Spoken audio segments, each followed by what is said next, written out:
नमस्ते दोस्तों। हमारी YouTube चैनल पर अभी मोनेटाइजेशन नहीं है, इसलिए हमें YouTube से कोई अर्निंग नहीं होती। अगर आप हमारी नई स्टोरीज और बाकी अपडेट्स सबसे पहले पाना चाहते हैं, तो आप हमारे टेलीग्राम चैनल से जुड़ सकते हैं। हमारी सारी अपडेट्स वही शेयर की जाती हैं और हमारा VIP ग्रुप भी टेलीग्राम पर ही है। नई स्टोरीज और मेंबरशिप से जुड़ी जानकारी के लिए आप हमारे टेलीग्राम चैनल को ज्वाइन कर सकते हैं। टेलीग्राम चैनल का लिंक आपको डिस्क्रिप्शन और कमेंट बॉक्स में मिल जाएगा। एपिसोड 431 जीजाजी, आप बहुत शरारती हैं। संभालना आसान नहीं है, नक्श ने पूछा। सामने वाला एक पॉपुलर आइडल है तो ये यकीनन थोड़ा मुश्किल है। मैं कोशिश कर सकता हूं, लेकिन इसमें काफी पैसा लग सकता है। डायरेक्टर साहिल को कामयाबी की पूरी गारंटी नहीं थी, इसलिए उसने बस कोशिश करने का सुझाव दिया।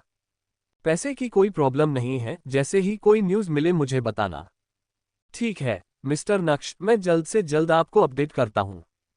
इसके अलावा किसी ऐसे इंसान से कांटेक्ट करो जो माय आइडल में मेंटर के तौर पर लक्ष्य कपूर को रिप्लेस कर सके। इतना कहने के बाद नक्श ने कॉल कट कर दी। पूजा, जो नक्श के पीछे पीछे आ रही थी, ये सब सुनकर हैरान रह गई। वह छुपकर बातें नहीं सुनना चाहती थी, लेकिन वह नक्श के साथ ही थी और नक्श ने भी कॉल करते वक्त उससे कुछ छुपाने की कोशिश नहीं की थी। ये समझदार लड़की जानती थी कि मिस्टर नक्श उसे बाहर वाला नहीं मानते, इसीलिए उन्हें इस बात का डर नहीं था कि वही ये खबर किसी और को बता देगी। सच तो ये था कि नक्श को इस बात से कोई फर्क नहीं पड़ता था कि यह खबर लक्ष्य कपूर के कानों तक पहुंचेगी या नहीं, क्योंकि उसे तो वैसे भी पता चल ही जाने वाला था कि इसके पीछे नक्श का हाथ है। मिस्टर नक्श, मैं किसी से कुछ नहीं कहूंगी, पूजा ने डरते हुए वादा किया, क्योंकि उसे नक्श का इरादा नहीं पता था। हम नक्श ने बस सिर हिलाया और फिर उस ड्रेसिंग रूम में चला गया जहां मान्या थी। क्या फूल वापस भेज दिए गए? मेकअप आर्टिस्ट मान्या का आई मेकअप कर रही थी, जिसकी आंखें बंद थीं। उसे लगा कि सिर्फ पूजा वापस आए है, इसलिए उसने ऐसे ही पूछ लिया। हाँ, भेज दिए गए। मान्या के लिए यह हैरानी की बात थी, क्योंकि यह जवाब पूजा का नहीं, बल्कि एक जानी पहचानी मर्दाना आवाज थी। उसने झट से अपनी आंखें खोली और फिर शीशे में उस चेहरे को देखा जिसे वह कब से देखना चाहती थी।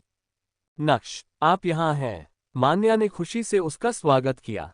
वह पहले उसे जीजाजी बुलाना चाहती थी, लेकिन शब्द उसके होठों पर ही रुक गए और उसने नक्श कहना ही बेहतर समझा। हाँ, मैंने तुम्हारे लिए वो फूल वापस भिजवा दिए हैं, नक्श ने मुस्कुराते हुए कहा। नक्श, आप खुद उन्हें देने गए थे? मान्या ने हैरानी से नक्श को देखा। मान्या, जब मैं बाहर जा रही थी तब मुझे मिस्टर नक्श मिल गए। जब उन्हें पूरी बात पता चली तो वह खुद फूल लेकर लक्ष्य कपूर के पास गए और उसे वार्निंग भी दे दी। पूजा ने जल्दी से सब कुछ बता दिया ताकि मान्या को नक्श के किए गए काम का पता चल सके। अच्छा, मान्या थोड़ी हैरान थी कि नक्श ऐसा कुछ कर सकता है, लेकिन अंदर ही अंदर उसे बहुत अच्छा लग रहा था। नक्श की इन हरकतों से साफ पता चल रहा था कि वो उसे लेकर काफी पजेसिव है और उसकी बहुत परवाह करता है। इसी बीच मेकअप आर्टिस्ट ने मान्या का आई मेकअप पूरा कर लिया। उसने पूछा, मान्या, क्या तुम इस मेकअप से खुश हो? हाँ, यह अच्छा है। तुम्हारी मेहनत के लिए थैंक यू। इस वक्त मान्या मेकअप को लेकर ज्यादा नखरे करने के मूड में नहीं थी, वह बस नक्श से और बातें करना चाहती थी। ओह ठीक है, मैं पहले बाहर चलती हूँ। मेकअप आर्टिस्ट ने जल्दी से अपना सामान समेटा और ड्रेसिंग रूम से बाहर निकल गई। मान्या, मैं वॉशरूम होकर आती हूँ। पूजा ने भी समझदारी दिखाते हुए बहाना बनाया और वहां से खिसक गई। अब ड्रेसिंग रूम में सिर्फ नक्श और मान्या ही बचे थे। वो पहले भी कई बार अकेले रह चुके थे, खासकर नक्श और मीशा के डिवोर्स के बाद। उन दिनों मान्या अक्सर नक्श के रेंटल अपार्टमेंट में उसकी मदद करने आती थी। लेकिन तब के हालात और अब के हालात में जमीन आसमान का फर्क था। उस वक्त मान्या के मन में कोई और ख्याल नहीं था, वो बस अपने जीजाजी के एहसानों का बदला चुकाना चाहती थी। लेकिन अब सब कुछ बदल चुका था। उनकी सोच पूरी तरह से बदल चुकी थी और उनके बीच की बातचीत भी।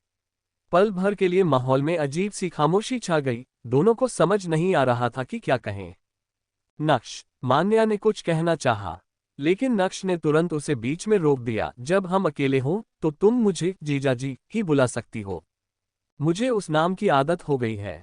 नक्श ने यह बात बोलकर कही, लेकिन उसके दिमाग में चल रहा था कि अगर वो उसे नक्श बुलाएगी तो उसमें और बाकी लड़कियों में क्या फर्क रह जाएगा। आखिर बहुत सी लड़कियां उसे नक्श बुलाती थीं। ठीक है जीजाजी, मान्या को भी उसे जीजाजी बुलाना ज्यादा नेचुरल लग रहा था। आखिर इतने सालों तक यही बुलाने के बाद अचानक से नक्श कहना उसे कुछ अजीब लग रहा था। जीजाजी, आपने बहुत ज्यादा पैसे ट्रांसफर कर दिए हैं, मैं सच में इतने खर्च नहीं कर सकती। अभी मेरे खर्चे बहुत कम हैं और मैं खुद जो कमाती हूँ वो मेरे लिए काफी है। मान्या ने खुद ही पैसों की बात छेड़ दी। हालांकि जब उसने पैसों की बात की तो ये सिर्फ पैसों के बारे में नहीं था, बल्कि उन नंबरों के पीछे छुपे मतलब को जानने का एक इनडायरेक्ट तरीका था। नक्श समझ गया कि उसकी छोटी साली का क्या मतलब है। मुस्कुराते हुए वह मान्या के पीछे गया और धीरे से अपने हाथ उसके कंधों पर रख दिए। मेकअप मिरर के सामने बैठी मान्या अंदर तक कांप गई।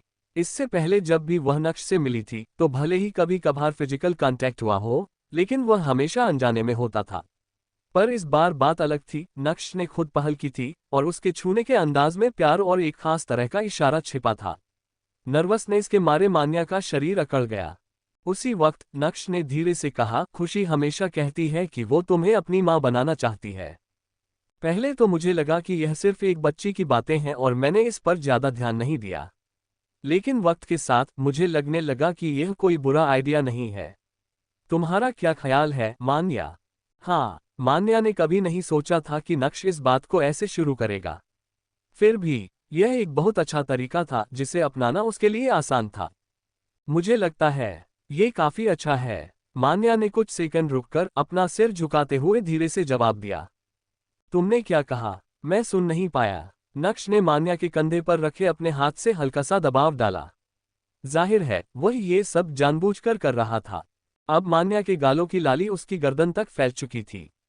उसकी ऊपर देखने की हिम्मत नहीं हो रही थी और वह जानती थी कि नक्श जानबूझकर पूछ रहा है।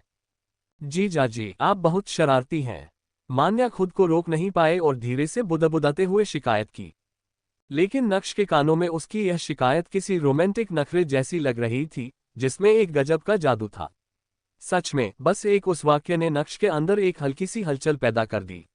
वह सोचने लगा कि जब वो साथ में ताश खेलते थे और मान्या उसे बार बार जीजाजी बुलाती थी, लेकिन उसकी यह छोटी साली, जिसे उसने बचपन से बड़ा होते देखा था, दूसरी लड़कियों से बिल्कुल अलग थी। इसलिए उनके रिश्ते को आगे बढ़ने में थोड़ा वक्त लगना तय था। सब कुछ धीरे धीरे होना था। जैसे आज के दिन उनके रिश्ते में एक क्लियरिटी आ गई थी। नक्श को लगा कि हाथ पकड़ना या गले लगाना ठीक रहेगा, लेकिन इससे ज्यादा फिजिकल कांटेक्ट के लिए अभी थोड़ा और वक्त चाहिए था। अपने जीजाजी को पीछे खामोश खड़ा देखकर मान्या, जो अब तक सिर झुकाए बैठी थी, खुद को ऊपर देखने से रोक नहीं पाई। फिर उसने शीशे में अपने जीजाजी की चमकती हुई मुस्कान देखी, जिसमें एक प्यारी सी शरारत थी। खुशी अब पक्का खुश होगी। नक्श को समझ नहीं आ रहा था कि और क्या कहे, इसलिए उसने बात को खुशी की तरफ मोड़ दिया। मम्मी और पापा भी खुश होंगे। उन्होंने पहले मुझसे इस बारे में बात की थी। वो चाहते हैं कि आप ही उनके दामाद बने रहें। मान्या ने धीरे से कहा। सच में उन्होंने ऐसा कहा? नक्श ने अनजान बनने का नाटक किया। हालांकि जब वो मान्या के लिए घर खरीद रहा था, तब उसकी सास सुमित्रा ने इस बात का इशारा किया था। इसलिए नक्श को अपने सास ससुर की सोच के बारे में पता था। हाँ, मम्मी और पापा हमेशा से आपको बहुत पसंद करते हैं। मान्या ने शीशे से नक्श की आंखों में देखते हुए अपना सिर थोड़ा ऊपर उठाया और छेड़ते हुए अंदाज में कहा, जब आप और मेरी बहन की शादी हो रखी थी, तब मेरी मम्मी हमेशा कहती थी कि मुझे बॉयफ्रेंड ढूंढते वक्त आप जैसा ही कोई लड़का देखना चाहिए। खैर, हमारी मम्मी की पसंद सच में बहुत अच्छी है। नक्श ने सहमति जताते हुए सिर हिलाया, लेकिन उसका हमारी मम्मी कहना मान्या के चेहरे पर फिर से वो लाली ले आया जो अभी अभी कम हुई थी। डिंग, यह पाया गया है कि होस्ट और बिग बॉस का रिश्ता एक कदम और करीब आ गया है। बिग बॉस का दिल जीतने के मिशन की प्रोग्रेस 50%। इनाम, एक इंटरमीडिएट इंडस्ट्री कार्ड। सिस्टम की आवाज नक्श के दिमाग में फिर से गूंज उठी, लेकिन इस बार के इनाम ने उसे चौंका दिया। अगर यह नोटिफिकेशन नहीं आता तो वह भूल ही गया था कि उसकी छोटी साली ही बिग बॉस है। क्या आप इंटरमीडिएट इंडस्ट्री कार्ड का उपयोग करना चाहते हैं?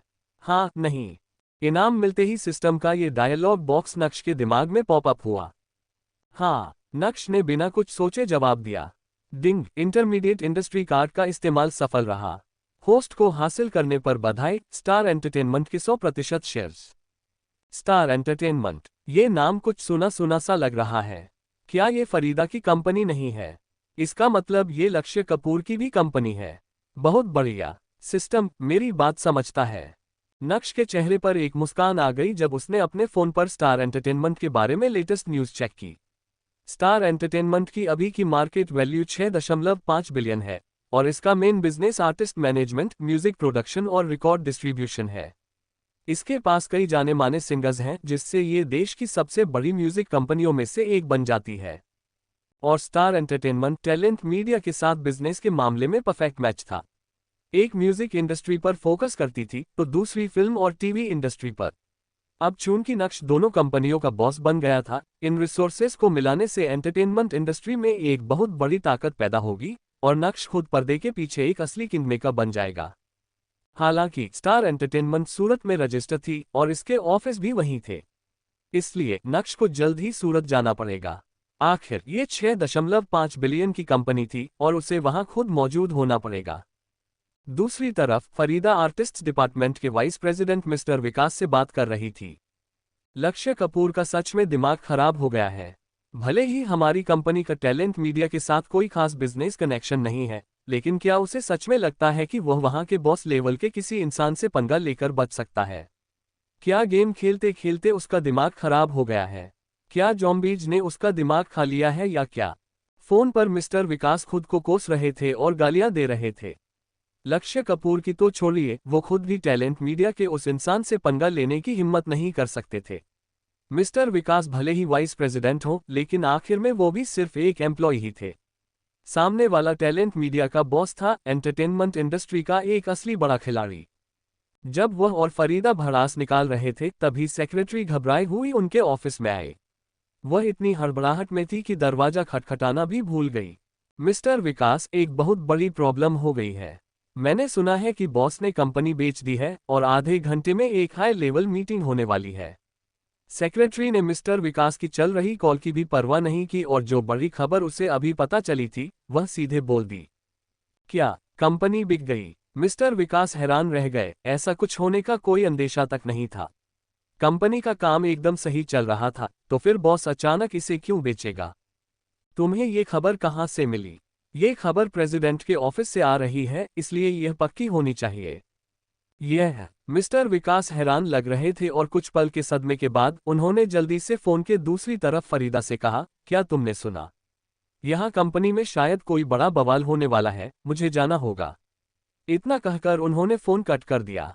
दूसरी तरफ फरीदा सन रह गई। वो मिस्टर विकास से इस बारे में बात करना चाहती थी कि नक्श के साथ मामला कैसे शांत किया जाए। शायद लक्ष्य कपूर से माफी मंगवाकर या ऐसा ही कुछ करके इस बात को खत्म किया जाए। इसके बजाय ऐसी चौंकाने वाली खबर सुनकर उसके होश उड़ गए। कंपनी बिक गई थी, इसका मतलब कंपनी में एक नया बॉस आने वाला था। जैसा कि कहावत है, नया राजा अपना नया दरबार लेकर आता है। अगर कंपनी को सच में कोई नया बॉस मिलता है तो मैनेजमेंट में बड़े बदलाव होने तय थे। कंपनी के अंदर उसका जो भी नेटवर्क था वो पूरी तरह टूट जाएगा और शायद उसे भी कंपनी छोड़नी पड़े। इसलिए ये बात उसके अपने फ्यूचर के लिए भी बहुत मायने रखती थी। हालांकि देखा जाए तो उसके निकाले जाने के चांस उतने ज्यादा नहीं थे, उन एग्जीक्यूटिव्स की तरह जिन्हें अपनी नौकरी का ज्यादा खतरा होगा, क्योंकि आखिर वो निचले लेवल के वर्कर्स में से एक थी।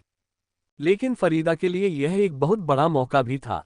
अगर वह नए बॉस के साथ अच्छे रिश्ते बना पाती या एक अच्छा इंप्रेशन छोड़ पाती तो हो सकता है कि उस पर बहुत ज्यादा भरोसा किया जाने लगे। अभी कंपनी की स्ट्रक्चर में पावरफुल पोजीशन लगभग फिक्स थी, जिससे ऊपर चढ़ना काफी मुश्किल था। नए बॉस के आने से कर्ज सिस्टम तो यकीनन टूटेगा और तभी नए मौके भी सामने आएंगे। इसलिए फरीदा के लिए नए बॉस का आना खतरे और मौके दोनों लेकर आया था। फरीदा दी, मिस्टर विकास ने क्या कहा?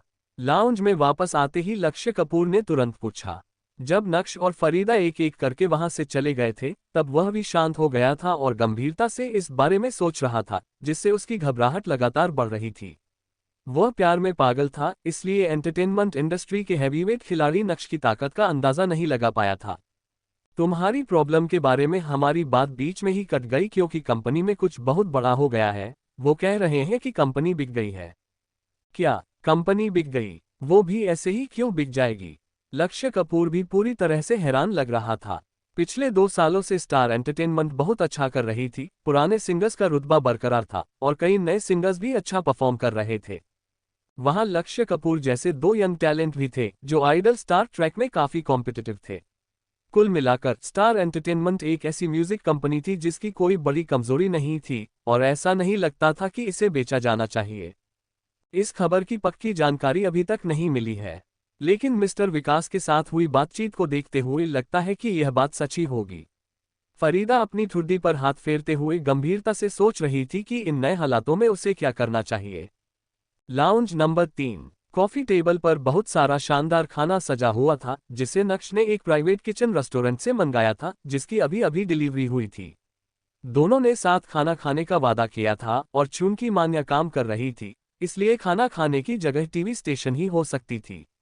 हालांकि यह जगह खाने के लिए बहुत अच्छी नहीं थी, फिर भी उन्होंने उस रेस्टोरेंट की लजीज डिशेज वहां मंगवा ली थीं।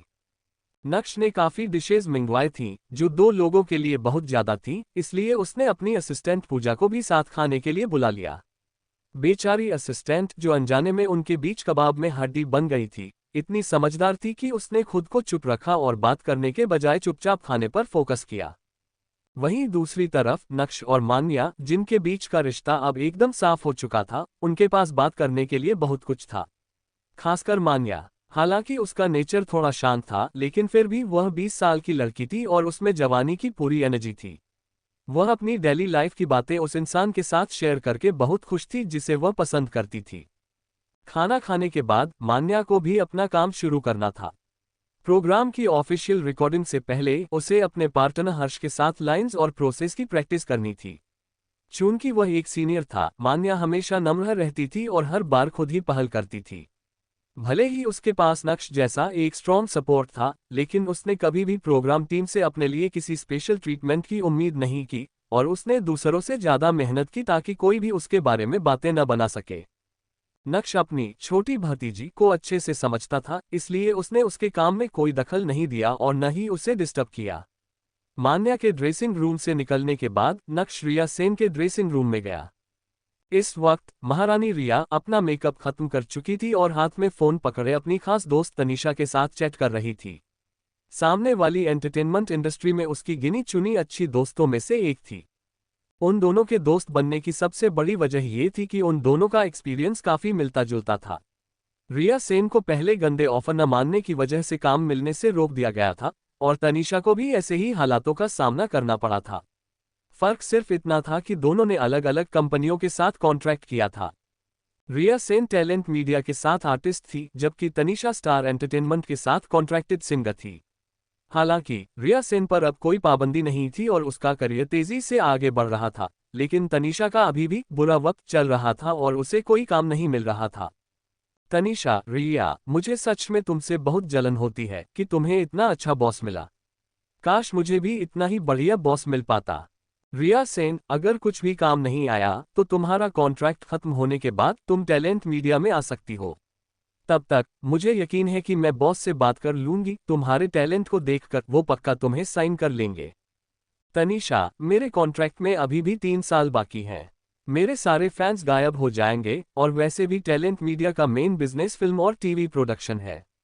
मेरे जैसी सिंगर का वहां क्या काम होगा। रिया सेन, तुम फिल्म और टीवी प्रोजेक्ट्स के लिए ओएसटी गा सकती हो या फिर एक्टर भी बन सकती हो।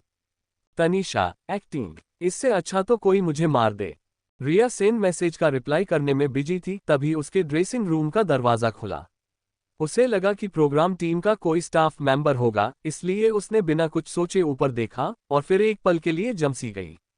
मिस्टर नक्श। शनाया, जो साइड में फोन चला रही थी, उसने भी नक्श को देखा और झट से सोफे से उठ खड़ी हुई।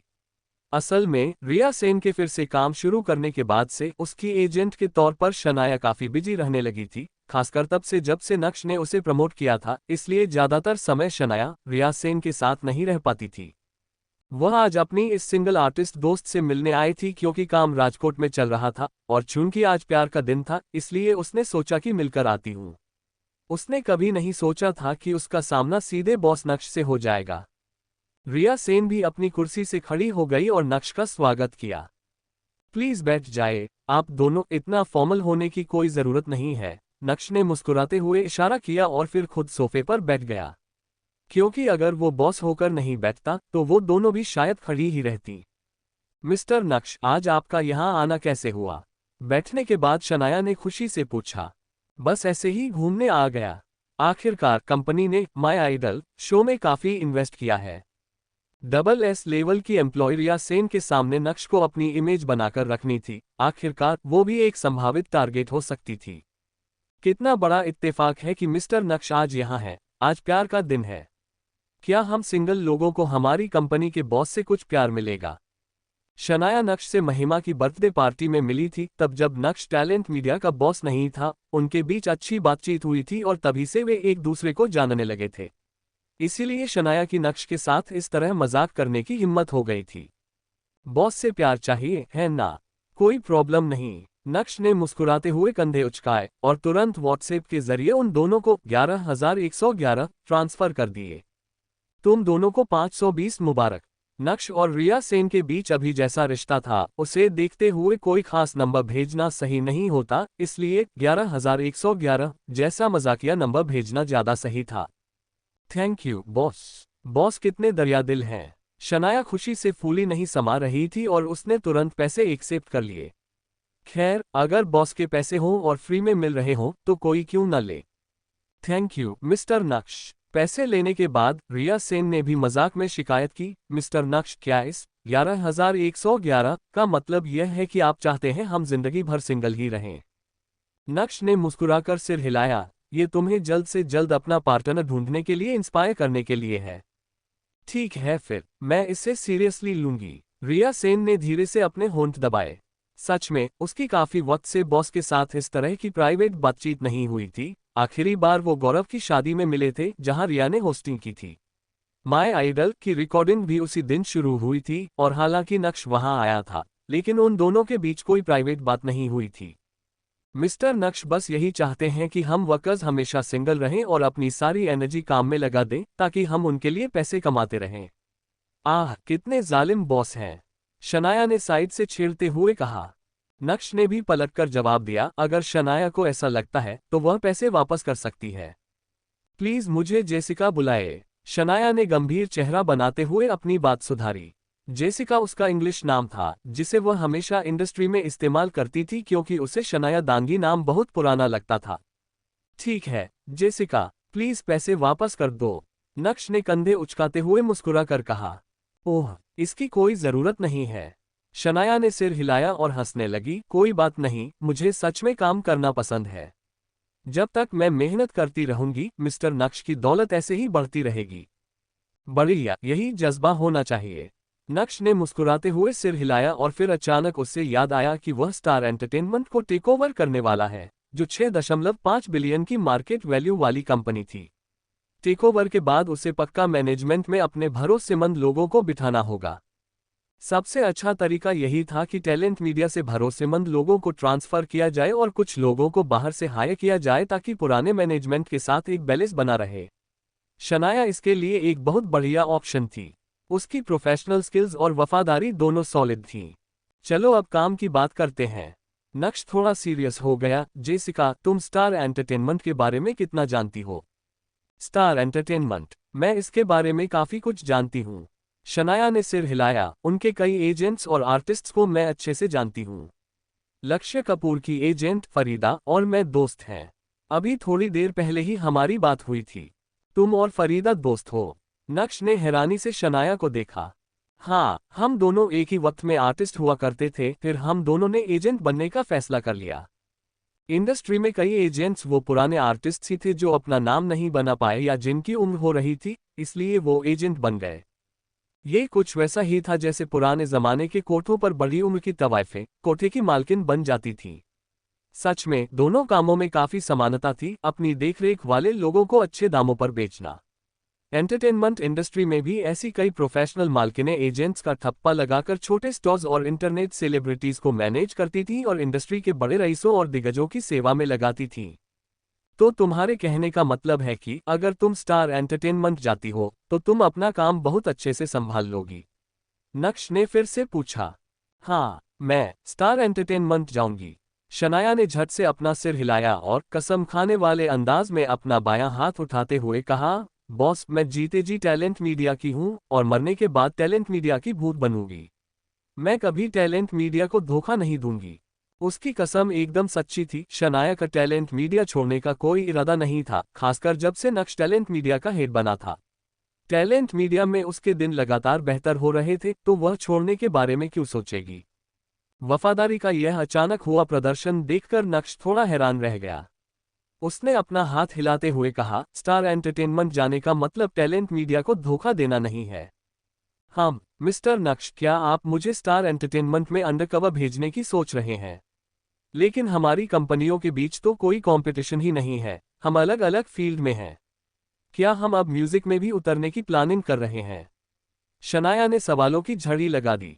रिया सेन ने भी हैरानी से नक्श की तरफ देखा। उसे अपने एक एजेंट को स्टार एंटरटेनमेंट भेजने का यह अचानक दिया गया प्रपोजल काफी अजीब लग रहा था। तुम क्या सोच रही हो? हम यहाँ कोई स्पाई मूवी थोड़े ही शूट कर रहे हैं। नक्श ने सिर हिलाया और उन्हें और ज्यादा सस्पेंस में न रखते हुए सीधे कहा, मैंने स्टार एंटरटेनमेंट को खरीद लिया है।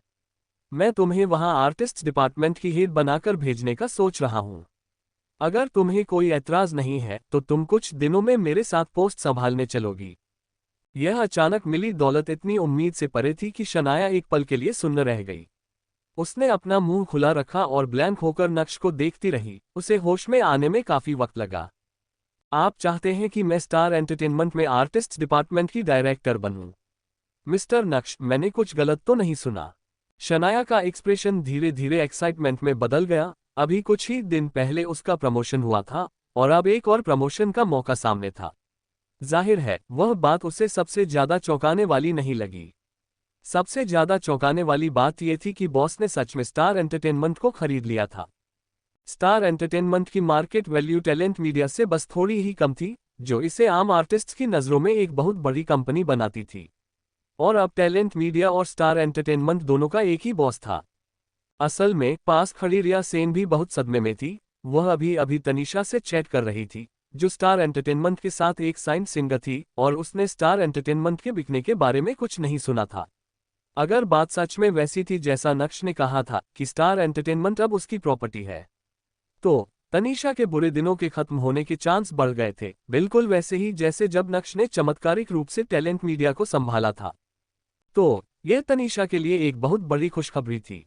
जाहिर है खुद रिया सेन के करियर के हिसाब से भी यह एक अच्छी खबर थी। नक्श ने स्टार एंटरटेनमेंट को खरीदा था तो उसके सारे रिसोर्सेज भी उसी के हो गए, और दोनों कंपनियों का एक ही मालिक होने के नाते रिसोर्सेज शेयर करना आम बात होगी। रिया सेन, जिसका करियर उड़ान भर रहा था, उसे और भी बेहतर मौके मिलेंगे। इसके अलावा नक्श के तगड़े सपोर्ट के साथ रिया सेन को अब कास्टिंग काउच या गंदे ऑफर्स के बारे में चिंता करने की कोई जरूरत नहीं थी। हाँ, बशर्ते वो इंसान जो उसका फायदा उठाना चाहता हो वो खुद बॉस ना हो। ये सोचकर रिया सेन को उस रात की याद आ गई जब वह बालकनी में तारे देख रही थी और उसे नीचे से एक आवाज सुनाई दी थी। फिर वह खुद को रोक नहीं पाई थी और खुशी मनाने के लिए अपने बेडरूम में वापस चली गई थी। अगले दिन नक्श से लिफ्ट में टकराने पर वह शर्म से पानी पानी हो गई थी। रिया सेन को लगा था कि यह उसका अपना छोटा सा सीक्रेट है जिसके बारे में कोई और नहीं जान सकता, लेकिन उसे यह नहीं पता था कि उसके बॉस के पास सिस्टम की मदद थी। उस सुबह जब नक्श ने रिया सेन को थोड़ा अजीब बर्ताव करते देखा तो उसने मन पढ़ने की कला वाली स्किल यूज की थी और उसे इस छोटे से सीक्रेट का पता चल गया था जिसने रिया सेन को इतना शर्मिंदा कर दिया था। इसलिए जब रिया सेन ने बॉस के उसके ऊपर लाइन मारने के बारे में सोचा तो उसका पहला रिएक्शन विरोध करना नहीं बल्कि शर्माना था। अनजाने में ही उसे उस रात सुनी गई आवाजों की याद आ गई। रिया सेन ख्यालों में खो गई थी जबकि नक्श और शनाया के बीच बातचीत जारी थी। अगर तुम तैयार नहीं हो तो मैं किसी और से पूछ लूं। नहीं नहीं नहीं, मैं तो बहुत पहले से खुद को मिस्टर नक्श के लिए कुर्बान करने को तैयार बैठी हूं। शनाया ने जल्दी से अपनी वफादारी साबित की, लेकिन उसके शब्दों का मतलब साफ तौर पर कुछ और ही निकल रहा था। इस बात का एहसास होते ही उसने झट से खुद को सुधारा। मेरा मतलब कंपनी के लिए अपनी पूरी जी जान लगाने को तैयार हूं। प्यार व्यार ऐसा तो कुत्ते भी नहीं करते। मैं अपनी पूरी एनर्जी सिर्फ और सिर्फ अपने काम में लगाने वाली हूं। शनाया ने सीरियस सा मुंह बनाते हुए ऐसा डिक्लेयर किया मानो वह सीना चौड़ा करके बोल रही हो। बहुत बढ़िया, यही एटीट्यूड होना चाहिए। नक्श ने मुस्कुराते हुए सिर हिलाया। अभी टैलेंट मीडिया में अपना काम जारी रखो, फिर अपनी जगह किसी सही इंसान को रिकमेंड करो और धीरे धीरे उसे चार्ज सौंप दो। समझ गई मिस्टर नक्श। मैं आपको यकीन दिलाती हूं कि मैं ये काम पूरा कर लूंगी। शनाया ने एक बार फिर अपना स्टैंड क्लियर किया। खैर, अब मैं तुम्हारे काम में और डिस्टर्ब नहीं करूंगा। नक्श ने हाथ हिलाया और मुड़कर जाने से पहले रिया सेन की तरफ सिर हिलाया। मिस्टर नक्श, आइए मैं आपको बाहर तक छोड़ देती हूँ। शनाया जल्दी से उसके पीछे पीछे गई। उसके चेहरे पर एक चापलूसी भरी मुस्कान थी जो उसके हमेशा के सीधे सादे बर्ताव से बिल्कुल अलग थी। रिया सेन भी उसे विदा करने के लिए खड़ी हुई, लेकिन उसने शनाया की तरह चापलूसी नहीं की। शनाया, मैंने अभी तुम्हारे चेहरे पर उसी इंसान की झलक देखी जिससे तुम सबसे ज्यादा नफरत करती हो। नक्श के जाने के बाद रिया सेन ने शनाया के कंधे को थपथपाते हुए छेड़ा। सच कहा, मुझे भी बिल्कुल वैसा ही लगा, शनाया ने सिर हिलाते हुए कहा, लेकिन सच में मैं खुद को रोक ही नहीं पाई। मैं तो अब उन लोगों को भी थोड़ा थोड़ा समझने लगी हूँ। बात चापलूसी से नफरत करने की नहीं है, बात यह है कि चापलूसी करने का मुझे कभी कोई ढंग का फायदा ही नहीं मिला। मुझे लगता है मिस्टर नक्श की चापलूसी करना एकदम फायदे का सौदा है। शनाया ने गंभीरता से एनालिसिस किया। तो तुम चापलूसी करते वक्त भी फायदे और नुकसान का हिसाब लगाती हो, है ना? रिया सेन ने अपनी ठुड्डी सहलाते हुए धीरे से छेड़ा। तुम जो भी काम करो उसमें फायदा तो देखना ही पड़ता है ना? शनाया ने कंधे उचकाते हुए कहा। वो अभी भी अपने आने वाले प्रमोशन की खुशी से बाहर नहीं आ पाई थी। उसके जैसी एजेंट के लिए जो इतने सालों से निराश थी, अचानक ऐसा मौका मिलना लाजमी था कि वह इसकी बहुत कद्र करे। मिस्टर नक्श ने स्टार एंटरटेनमेंट खरीद लिया है। ये तनीषा के लिए एक बहुत अच्छी खबर है। रिया सेन को अचानक अपनी खास दोस्त तनीषा की याद आए और उसने जल्दी से फिर से अपना फोन उठाया, जिस पर अब तनीषा के कई मैसेज आ चुके थे। तनीषा, मैंने हाल ही में कुछ नए गाने लिखे हैं, लेकिन अफसोस कि मैं उन्हें रिलीज नहीं कर सकती। तनीषा, रिया, तुम बहुत बिजी होगी। तनीषा, जब तुम फ्री हो तब बात करते हैं, आजकल मेरे पास बस खाली वक्त ही वक्त है। तनीषा के मैसेज से रिया सेन उसकी मायूसी को महसूस कर सकती थी और खुद ऐसे ही दौर से गुजरने के कारण वह अपनी दोस्त के अभी के मूड को बहुत अच्छे से समझ रही थी। रिया सेन ने डायरेक्ट एक वॉइस कॉल कर दी। रिया, तुमने अभी तक काम शुरू नहीं किया क्या? तनीषा ने एक सेकंड में वॉइस कॉल उठाए और हैरानी से पूछा। अभी नहीं, मेरे पास तुम्हारे लिए एक खुशखबरी है। खुशखबरी? क्या मेरे बारे में है? तनीषा को लगा कि उसके अभी के हालातों को देखते हुए अगर कोई बुरी खबर ना हो तो वही बहुत है। बेशक तुम्हारे बारे में ही है, वरना मैं वॉइस कॉल क्यों करती? हाँ, मेरे बारे में। फोन के दूसरी तरफ तनीषा सच में बहुत हैरान थी। हाँ, ये तुम्हारे ही बारे में है। रिया सेन ने सस्पेंस नहीं बढ़ाया और सीधे बोल दिया, हमारे बॉस ने स्टार एंटरटेनमेंट को टेक ओवर कर लिया है। जिस वाइस प्रेसिडेंट ने तुम्हारा काम रोका था, वह शायद खुद को बचाने के लिए हाथ पैर मार रहा होगा, इसलिए तुम जल्द ही वापसी कर सकोगी। स्टार एंटरटेनमेंट बिक गई। फोन से तनीषा की हैरान कर देने वाली आवाज आए। स्टार एंटरटेनमेंट की वैल्यू 6 या 7 बिलियन थी, इसे खरीदना आसान नहीं था, इसलिए ये खबर सुनकर तनीषा का पहला रिएक्शन इसे न मानना था। उसे लगा कि यह पक्का कोई फालतू सी अफवाह होगी। रिया, क्या तुम इस खबर को लेकर श्योर हो? तुम्हें किसने बताया? मैंने तो इसके बारे में सुना तक नहीं है। हालांकि तनीषा को काम नहीं मिल रहा था, लेकिन वह अभी भी स्टार एंटरटेनमेंट का हिस्सा थी और कंपनी के स्टाफ के साथ उसके अच्छे रिश्ते थे, फिर भी उसे इस खबर की भनक तक नहीं लगी थी। हमारे बॉस ने खुद कहा है, वह शनाया को स्टार एंटरटेनमेंट में आर्टिस्ट डिपार्टमेंट के हेड की पोजीशन संभालने के लिए भी भेज रहे हैं। अगर तुमने खबर नहीं सुनी है तो अभी के लिए इसे किसी को मत बताना, मुझे लगता है कि यह खबर अभी तक तुम्हारे साइड पहुंची ही नहीं है। रिया सेन ने जल्दी से सिचुएशन को समझा। अपनी दोस्त को कुछ ना पता होने पर उसे लगा कि यह खबर अभी सीक्रेट ही होगी, इसलिए उसने उसे वार्निंग दी। तुम्हारा बॉस वही मिस्टर नक्श जिन्होंने तुम्हारी मदद की थी? तनीषा ने एक्साइटमेंट से पूछा। हाँ, वही। तो मैं उनके बारे में जितना जानती हूँ, अगर उन्होंने सच में स्टार एंटरटेनमेंट को टेक ओवर कर लिया है तो तुम पक्का अपनी वापसी कर पाओगी। रिया सेन ने पूरे कॉन्फिडेंस के साथ कहा। ऐसा है क्या? फोन के दूसरी तरफ तनीषा ने जवाब दिया और फिर अचानक चुप हो गई। तनीषा, क्या बात है? ये तो खुशखबरी है, तुम्हें खुश होना चाहिए। अपनी बेस्ट फ्रेंड को अचानक चुप पाकर रिया सेन कंफ्यूज हो गई। रिया, मैं तुमसे एक सवाल पूछना चाहती हूँ, गुस्सा मत होना, ठीक है? क्या हमारे बीच कोई ऐसी बात है जो हम एक दूसरे से नहीं पूछ सकते? बस पूछो। तो क्या तुमने सच में कोई गंदा ऑफर एक्सेप्ट नहीं किया था? तनीषा जब से एंटरटेनमेंट इंडस्ट्री में आई थी तब से कास्टिंग काउच जैसे गंदे रूल्स से लड़ रही थी। उसने एक टैलेंट शो से डेब्यू किया था और शो की रिकॉर्डिंग के दौरान टीवी स्टेशन के बड़े अधिकारियों और मेंटर्स दोनों ने ही उसे अपनी हवस का शिकार बनाना चाहा था। किसी ने तो उस तक ये मैसेज भी भिजवाया था कि अगर वह उन गंदे रूल्स को मान ले तो वह चैंपियनशिप जीत सकती है, लेकिन तनीषा ने मना कर दिया। बाद में अपनी बहुत ज्यादा पॉपुलैरिटी की वजह से उसने प्रोग्राम में तीसरी पोजीशन हासिल की और इस तरह एंटरटेनमेंट इंडस्ट्री में कदम रखा और स्टार एंटरटेनमेंट के साथ कॉन्ट्रैक्ट साइन किया। शुरू में उसका करियर बहुत अच्छा चला क्योंकि वह बहुत खूबसूरत और एक गजब के टैलेंट वाली लड़की थी। हालांकि एंटरटेनमेंट इंडस्ट्री में बेपनाह खूबसूरती एक दोधारी तलवार है जो किसी के लिए भी एक मुसीबत बन सकती है। खूबसूरत होना एक अच्छी बात है, लेकिन जब आप अपनी खूबसूरती को बुरी नजरों से बचा नहीं पाते तो सिर्फ दो ही रास्ते बचते हैं, या तो समझौता कर लो या फिर किनारा कर दिए जाओ। तनीषा ने समझौता नहीं किया और जाहिर है उसे साइडलाइन कर दिया गया और काम देना बंद कर दिया गया। एंटरटेनमेंट इंडस्ट्री के इतने काले सच देखने के बाद उसके लिए यह मानना बहुत मुश्किल था कि रिया सेन बिना कुछ दिए अपनी आज़ादी वापस पा सकती है और इतने शानदार प्रोजेक्ट्स हासिल कर सकती है। उसे पहले इस बात की तह तक जाना ठीक नहीं लगा था, लेकिन अब जब बात सामने आ ही गई तो उसने झिझकते हुए पूछ लिया, तनीषा तुम क्या सोच रही हो? क्या मैं तुमसे भी झूठ बोलूंगी? रिया सेन के पास कहने को शब्द नहीं थे। उसने कभी नहीं सोचा था कि उसकी क्लोज फ्रेंड को इस बात पर भरोसा नहीं होगा कि उसने कास्टिंग काउच के आगे घुटने नहीं टेके थे। मुझे बस ये बात बहुत अजीब लगती है कि एंटरटेनमेंट इंडस्ट्री में ऐसे लोग भी हैं जो बिना कोई शर्त रखे आपके साथ सच में अच्छा बर्ताव करते हैं। तनीषा अपनी हैरानी जताने से खुद को रोक नहीं पाए। असल में ये बिना किसी शर्त के नहीं है। मैं भी उन्हें पैसे कमाने में मदद करती हूँ। ये दोनों के फायदे का सौदा है। बात बस इतनी सी है कि कुछ लोग बहुत लालची होते हैं और उन्हें सब कुछ चाहिए होता है। एक एम्प्लॉय का कंपनी को पैसे कमाने में मदद करना और बदले में अपनी डिजर्व की हुई सैलरी लेना बहुत ही नॉर्मल बात है। फिर भी कुछ बॉस फालतू की डिमांड्स करते हैं और अगर आप नहीं मानते तो वो आपको पैसे कमाने का मौका भी नहीं देंगे।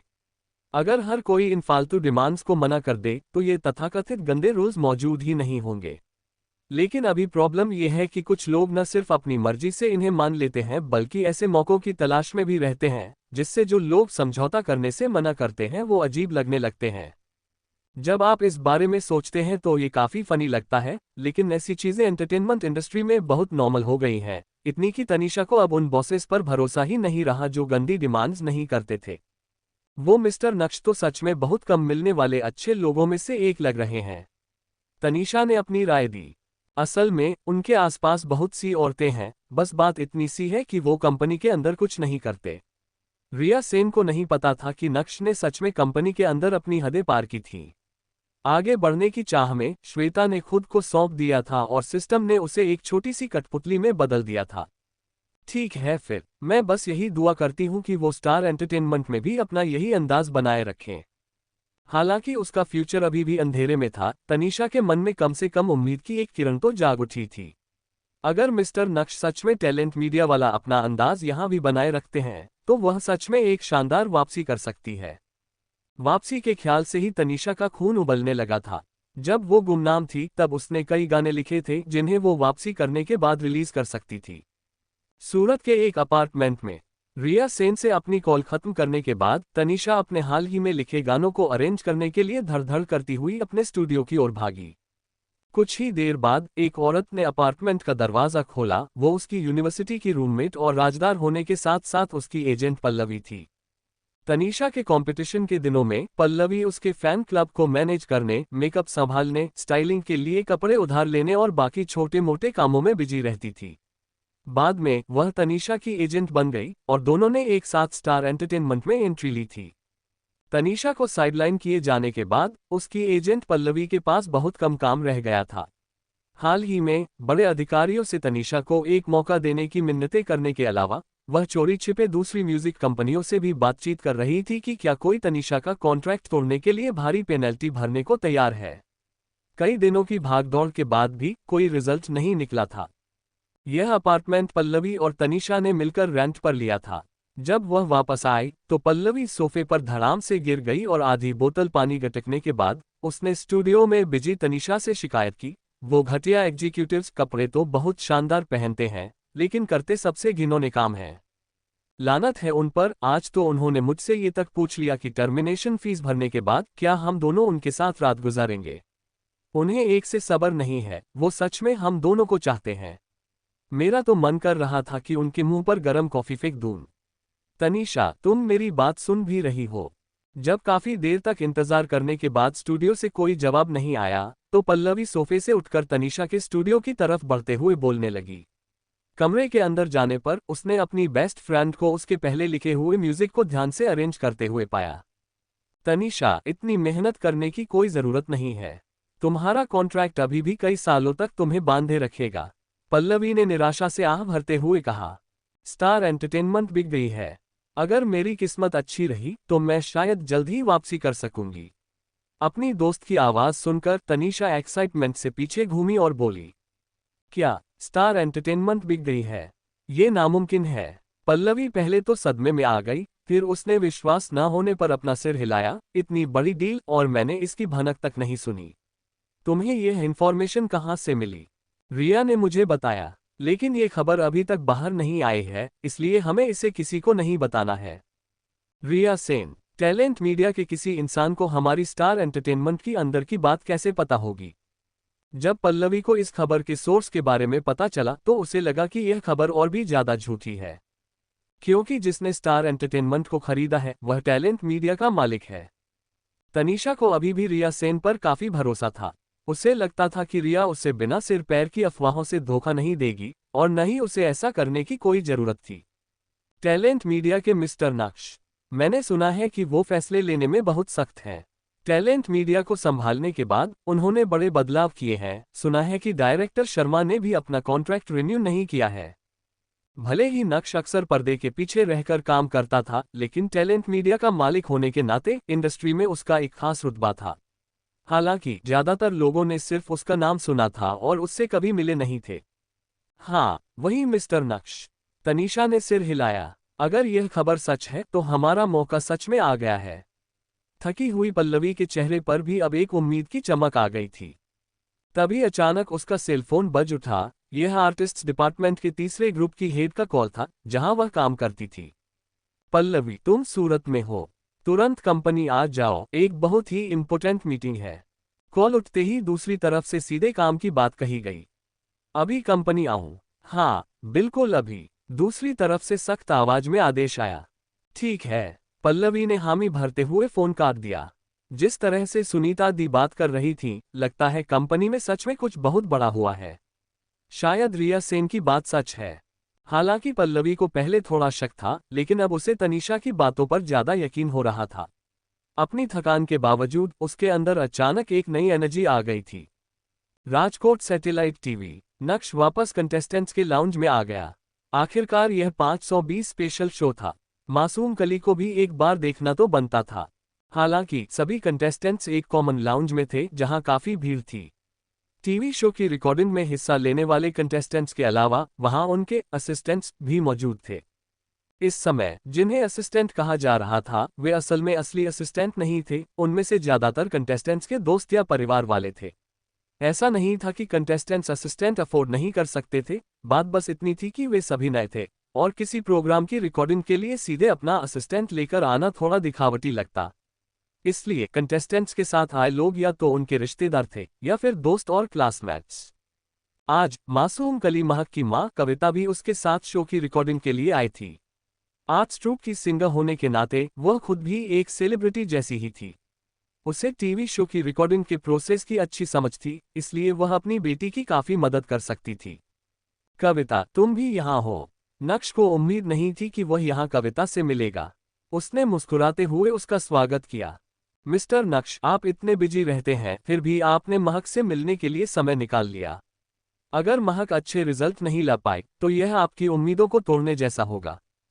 कविता ने मीठी बातें की, लेकिन साफ था कि उसके शब्द आसपास खड़े लोगों को सुनाने के लिए थे। उसकी बेटी पहले से ही चैंपियन तय हो चुकी थी और वह यहाँ सिर्फ इस माहौल का हिस्सा बनने आई थी। नक्श से अचानक मुलाकात होना उसके लिए एक अलग ही खुशी थी। आज सच में 520 फेस्टिवल था, जो प्यार का इजहार करने का एक खास दिन होता है। हालांकि कविता जानती थी कि उसके और मिस्टर नक्श के बीच शायद ही कोई चांस हो, लेकिन सही समय पर अपनी बेटी की मदद के लिए आगे आना कोई बुरी बात नहीं थी। आखिरकार जब खर्च के लिए पैसे देने की बात आती थी तो वह हमेशा उसे दोगुनी रकम देता था। नक्श अंकल, क्या मैं आज की शाम आपके साथ बिता सकती हूँ? लाउंज में काफी शोर था। महक ने नक्श के पास आकर धीमी आवाज में पूछा। जाहिर है वह इस खास दिन को अपने नक्श अंकल के साथ बिताना चाहती थी, लेकिन परेशानी ये थी कि बहुत सी लड़कियां 520 फेस्टिवल को नक्श के साथ मनाना चाहती थीं और वह एक ही समय में कई जगहों पर मौजूद नहीं हो सकता था। मुझे आज रात खुशी के साथ रहना है, हम किसी और दिन मिलते हैं। नक्श ने प्यार से मासूम कली के कंधे थपथपाए। उसने बहुत पहले ही तय कर लिया था कि जब भी कोई उसके साथ शाम बिताने का ऑफर देगा तो वह खुशी को अपनी ढाल बना लेगा। 520 अपनी प्यारी बेटी के साथ बिताना भी तो काफी सही है ना? ओह ठीक है फिर।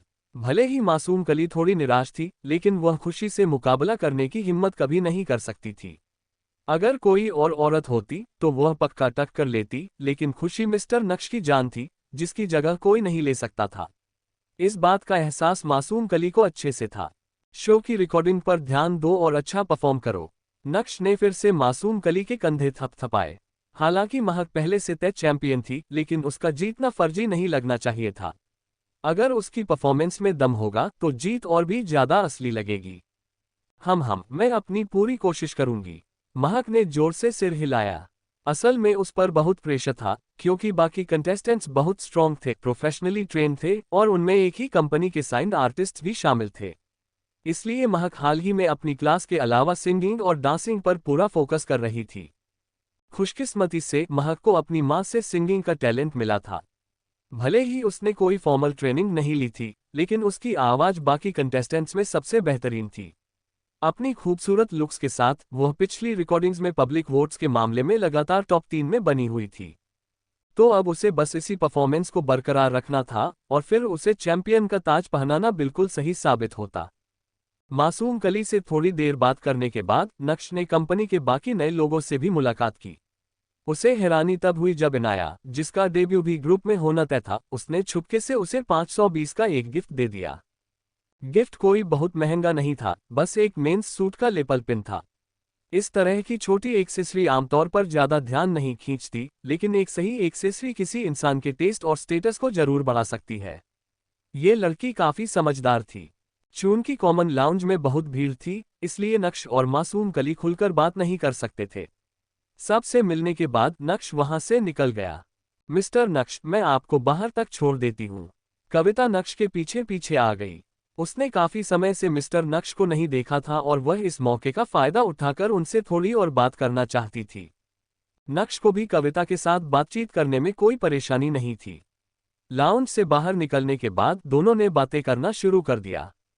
कविता, मुझे याद है तुम पहले सूरत आर्ट्स ट्रूप में काम करती थी, है ना? नक्श ने चलते हुए पूछा। हाँ। कविता को उम्मीद नहीं थी कि नक्श अचानक ये बात छेड़ेगा। वह पहले हिचकिचाई, लेकिन फिर उसने हामी भर दी। यह उसकी जिंदगी का वह हिस्सा था जिसके बारे में वह बात नहीं करना चाहती थी। सूरत आर्ट्स ट्रूप में बिताए गए दिन नक्श से मिलने से पहले उसकी जिंदगी का सबसे सुनहरा दौर था, लेकिन साथ ही सबसे ज्यादा बेइज्जती वाले पल भी वहीं से जुड़े थे। यह अफवाह उड़ी थी कि वह ट्रूप के एक लीडर की रखी हुई औरत थी। उसके सपोर्ट से उसने कुछ साल बहुत मजे में बिताए। बाद में जब वह लीडर जेल गया तो उनका रिश्ता सबके सामने आ गया और उसके दूसरी औरत होने की बात पर मुहर लग गई। जब वह सूरत में और नहीं रह सकी तो अपनी बेटी महक को लेकर राजकोट आ गई, जहां उसकी बड़ी बहन रहती थी। इसलिए सूरत कविता के लिए एक दर्दनाक यादों वाली जगह थी। सूरत छोड़ने के बाद वह कभी वापस नहीं गई। कविता के मूड में आए बदलाव को भांपते हुए नक्श ने आगे कोई सवाल नहीं किया, बल्कि अपनी बात जारी रखी। तुम्हें स्टार एंटरटेनमेंट के बारे में तो पता ही होगा। बिल्कुल, कविता ने सिर हिलाया। भले ही उसका सूरत में कोई लंबा इतिहास न रहा हो, लेकिन आर्ट्स ट्रूप की एक सिंगर होने के नाते ये नामुमकिन था कि वह स्टार एंटरटेनमेंट को न जानती हो। इसके अलावा हाल ही में उसने अपने पुराने साथियों के सोशल मीडिया से जाना था कि सूरत आर्ट्स ट्रूप प्राइवेट होने जा रहा है और स्टार एंटरटेनमेंट उसे खरीद रहा है। कई आर्ट्स ट्रूप का प्राइवेटाइजेशन हो रहा था क्योंकि वे पैसे नहीं कमाते थे, बल्कि उनके खर्चे बहुत ज्यादा थे।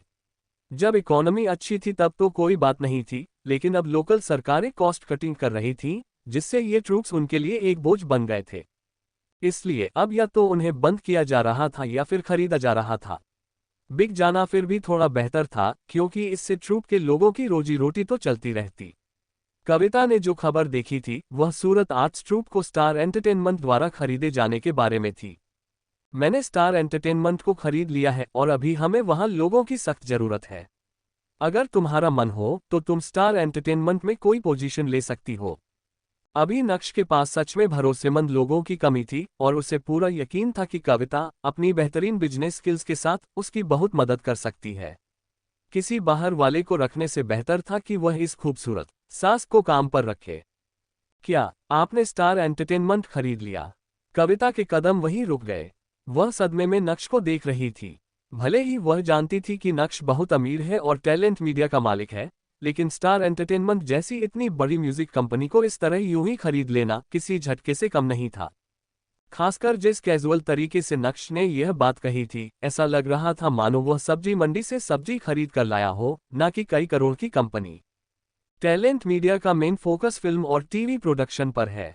स्टार एंटरटेनमेंट एक म्यूजिक कंपनी है जो हमारे बिजनेस के लिए एकदम परफेक्ट मैच है, नक्श ने आराम से समझाया और फिर कहा, फ्यूचर में महक और उनके मैनेजमेंट कॉन्ट्रैक्ट्स भी स्टार एंटरटेनमेंट में ही ट्रांसफर कर दिए जाएंगे। महक जिस ग्रुप का हिस्सा थी वह म्यूजिक की दुनिया में कदम रखने वाला था और जाहिर है स्टार एंटरटेनमेंट के पास उनके लिए बेहतर रिसोर्सेज थे। स्टार एंटरटेनमेंट में काम करना तो बहुत ही शानदार होगा। बस बात यह है कि मैंने पहले कभी किसी म्यूजिक कंपनी में काम नहीं किया है, तो वहां जाने के बाद मैं क्या करूंगी। कविता पहले सिर्फ राजकोट आर्ट्स ट्रूप में अपना समय काट रही थी, लेकिन अब वह ट्रूप भी सूरत आर्ट्स ट्रूप जैसी ही स्थिति में था, या तो उसे खरीद लिया जाता या सीधे बंद कर दिया जाता। उसने काफी समय से कोई प्रॉपर परफॉर्मेंस नहीं दी थी। हाल ही में वह सोच रही थी कि नक्श द्वारा दिए गए खर्च के पैसों से एक फूलों की दुकान या कार्ड रूम खोल ले ताकि उसका वक्त कट सके। कविता को खुद ताश खेलना पसंद था, लेकिन कार्ड रूम में आने वाले लोग काफी अलग अलग तरह के होते थे, जिनमें कुछ लोकल गुंडे भी शामिल होते थे। उसे डर था कि इससे नक्श नाराज हो सकता है, इसलिए वह फूलों की दुकान खोलने के ऑप्शन की तरफ ज्यादा झुकी हुई थी और उसने पहले से ही कई दुकानों की जगहें देख ली थीं। लेकिन अगर उसे स्टार एंटरटेनमेंट में काम करने का मौका मिल रहा था तो फिर बात ही क्या थी। एक तो इसका मतलब एक शानदार फ्यूचर था और दूसरा, नक्श के मुताबिक उसकी बेटी महक का एजेंसी कॉन्ट्रैक्ट भी वहीं ट्रांसफर होने वाला था। तो अगर वह कंपनी में काम करती है तो वह अपनी बेटी का भी ख्याल रख सकती थी। इसके अलावा आर्ट्स ट्रूप की एक सिंगर होने के नाते कविता के अंदर अभी भी सिंगर बनने का सपना जिंदा था। स्टार एंटरटेनमेंट जैसी बड़ी म्यूजिक कंपनी से जुड़ने पर शायद उसे परफॉर्म करने का मौका भी मिल जाए। इसलिए जब नक्श ने उसे स्टार एंटरटेनमेंट में काम करने का ऑफर दिया तो उसे सोचने की जरूरत ही नहीं पड़ी। उसे बस यह नहीं पता था कि वह वहां कर क्या सकती है। मुझे तुम्हारे काम करने की काबिलियत पर पूरा भरोसा है कविता। तुम क्या काम करोगी यह इतना इम्पोर्टेंट नहीं है, अहम बात यह है कि स्टार एंटरटेनमेंट में हमें अपने लोगों की जरूरत है, नक्श ने पूरी गंभीरता से कहा। अपने लोग शब्द सुनकर कविता के दिल में एक गर्माहट सी महसूस हुई। उसने उस हैंडसम मिस्टर नक्श की तरफ देखा और पूरी ईमानदारी से सिर हिलाते हुए कहा, मिस्टर नक्श, मेरी बिजनेस स्किल्स भले ही लिमिटेड हो, लेकिन मैं जो भी करूंगी हमेशा आपके और कंपनी के फायदे को सबसे ऊपर रखूंगी। नक्श ने उसकी बात पर हल्का सा सिर हिलाया और आगे कुछ नहीं कहा। फिर कविता नक्श के साथ पार्किंग तक गई और उसके कार में बैठने के बाद उसने धीरे से हाथ हिलाकर बाय कहा। Happy holidays. वहां से गाड़ी निकालने से पहले नक्श ने शीशा नीचे किया और धीरे से कहा, आपको भी, कविता ने मुस्कुराते हुए जवाब दिया। इस समय उन दोनों के बीच का रिश्ता काफी नाजुक मोड़ पर था। दोनों जानते थे कि वे एक दूसरे के और भी करीब आ सकते हैं, खासकर तब जब कविता अपनी बेटी की मदद के लिए पूरी तरह से तैयार थी। दूसरी तरफ नक्श के मन में कई बातें चल रही थीं, लेकिन उसने सीधे तौर पर कुछ भी मना नहीं किया था। उसने बस उसे अपने करीब रखना सही समझा। वक्त के साथ कई चीजें खुद ब खुद अपनी जगह पर आ जाती हैं। कविता नक्श की गाड़ी को तब तक दूर जाते देखती रही जब तक कि उसकी टेललाइट्स आंखों से ओझल नहीं हो गईं। फिर वह मुड़ी और वापस चलने लगी। लेकिन उसने कुछ ही कदम बढ़ाए होंगे कि उसके फोन में एक बीप की आवाज आए। यह एक बैंक डिपॉजिट का अलर्ट था।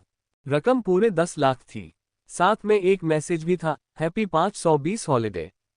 साफ था कि यह कोई आम खर्चे के पैसे नहीं थे, बल्कि नक्श की तरफ से एक एक्स्ट्रा हॉलिडे गिफ्ट था। उनके खास रिश्ते को देखते हुए नक्श ने 1314 जैसा कोई नंबर ट्रांसफर नहीं किया था, बल्कि एक सीधा नंबर भेजा था। फिर भी कविता को अपने दिल में एक अजीब सी गर्माहट महसूस हो रही थी। खासकर जब उसने अपनी बेटी को देखा तो उसे एक गिल्ट भरी सिहरन महसूस हुई, जैसे वह कोई अफेयर चला रही हो। और वह अनजाने में ही अपनी बेटी से बात करते समय बहुत ज्यादा पोलाइट हो गई। Royal club. जब नक्श वहां पहुंचा तो मिस राधिका एक स्टाफ मीटिंग ले रही थी। नक्श को देखते ही उसने जल्दी से मीटिंग खत्म की और बिना कुछ कहे अपने बॉस, जो कि उसका बॉयफ्रेंड भी था, के साथ ऑफिस में चली गई। मिस राधिका के शरीर पर एक टैटू था जिस पर लिखा था, नक्श सबसे बेहतरीन है। ये बफ नक्श के लिए काफी काम का था। जब भी वे करीब आते उसे लगता कि उसे उन शब्दों पर खरा उतरने के लिए और भी ज्यादा मेहनत करनी चाहिए। आज विशाखा भी वहीं मौजूद थी, तो नक्श सबसे बेहतरीन है के साथ एक और बफ जुड़ गया था, नक्श और जोर से। इन दोनों बफ्स के असर में नक्श ने कमाल का परफॉर्मेंस दिया, जिससे मिस राधिका को 520 का एक ऐसा एक्सपीरियंस मिला जिसे वह कभी नहीं भूल पाएगी। शांति के पल। एटमॉस्फेयर ग्रुप की विशाखा नक्श के सामने घुटनों के बल बैठी चुपचाप सफाई कर रही थी। कहते हैं कि इंसान को अपनी हकीकत पता होनी चाहिए, और विशाखा बिल्कुल वैसी ही थी। वह जानती थी कि वह कभी नक्श की असली औरत नहीं बन सकती, लेकिन वह एटमॉस्फेयर ग्रुप की एक परफेक्ट मेंबर थी। काम शुरू होने से पहले, काम के दौरान और बाद में जो कुछ भी वह कर सकती थी, वह पूरी लगन से करती थी ताकि अपनी अहमियत साबित कर सके। नक्श को इस तरह की समझदार औरतें पसंद थीं, और उसने कैजुअल तरीके से नक्श और जोर से वाले इस एटमॉस्फेयर ग्रुप मेंबर को कुछ लाख का इनाम दे दिया। पैसे के पीछे भागने वाली औरतें तो बहुत मिल जाती हैं, लेकिन विशाखा की तरह पैसों के लिए सब कुछ करने को तैयार रहने वाली औरतें असल में उतनी आसानी से नहीं मिलती, क्योंकि उनमें से ज्यादातर ऐसी होती हैं जिन्हें पैसे भी चाहिए और अपना झूठा रुतबा भी बनाए रखना होता है। मुझे तुम्हारे पैसे पसंद हैं, लेकिन मुझे अपनी इज्जत भी चाहिए। सबसे बढ़िया तो तब होता है जब कोई बड़ा बेवकूफ मिल जाए जो पैसे भी खर्च करे और उनके नखरे भी उठाए। लेकिन जैसे जैसे समाज आगे बढ़ा है और लोगों की सोच बदली है, ऐसे बेवकूफ अब बहुत कम ही मिलते हैं। नक्श, मैंने रोहन से सुना कि आपने एक कार डीलरशिप खरीदी है और उसे वहां काम करने के लिए कहा है। राधिका ने अपनी फटी हुई स्टॉकिंग्स उतारते हुए थोड़ा रुककर पूछा। हाँ, मैंने देखा कि रोहन खाली बैठा है तो मैंने उससे कहा कि वहां जाकर थोड़ा हाथ बटाए। राधिका जिस रोहन की बात कर रही थी वह जाहिर तौर पर उसका भाई था। पहले नक्श ने कहा था कि उसे विंचेज़र लग्जरी कार्स में मदद करने दें। साफ था कि यह खबर राधिका तक पहुंच चुकी थी, बस डर है कि वह कुछ गड़बड़ न कर दे।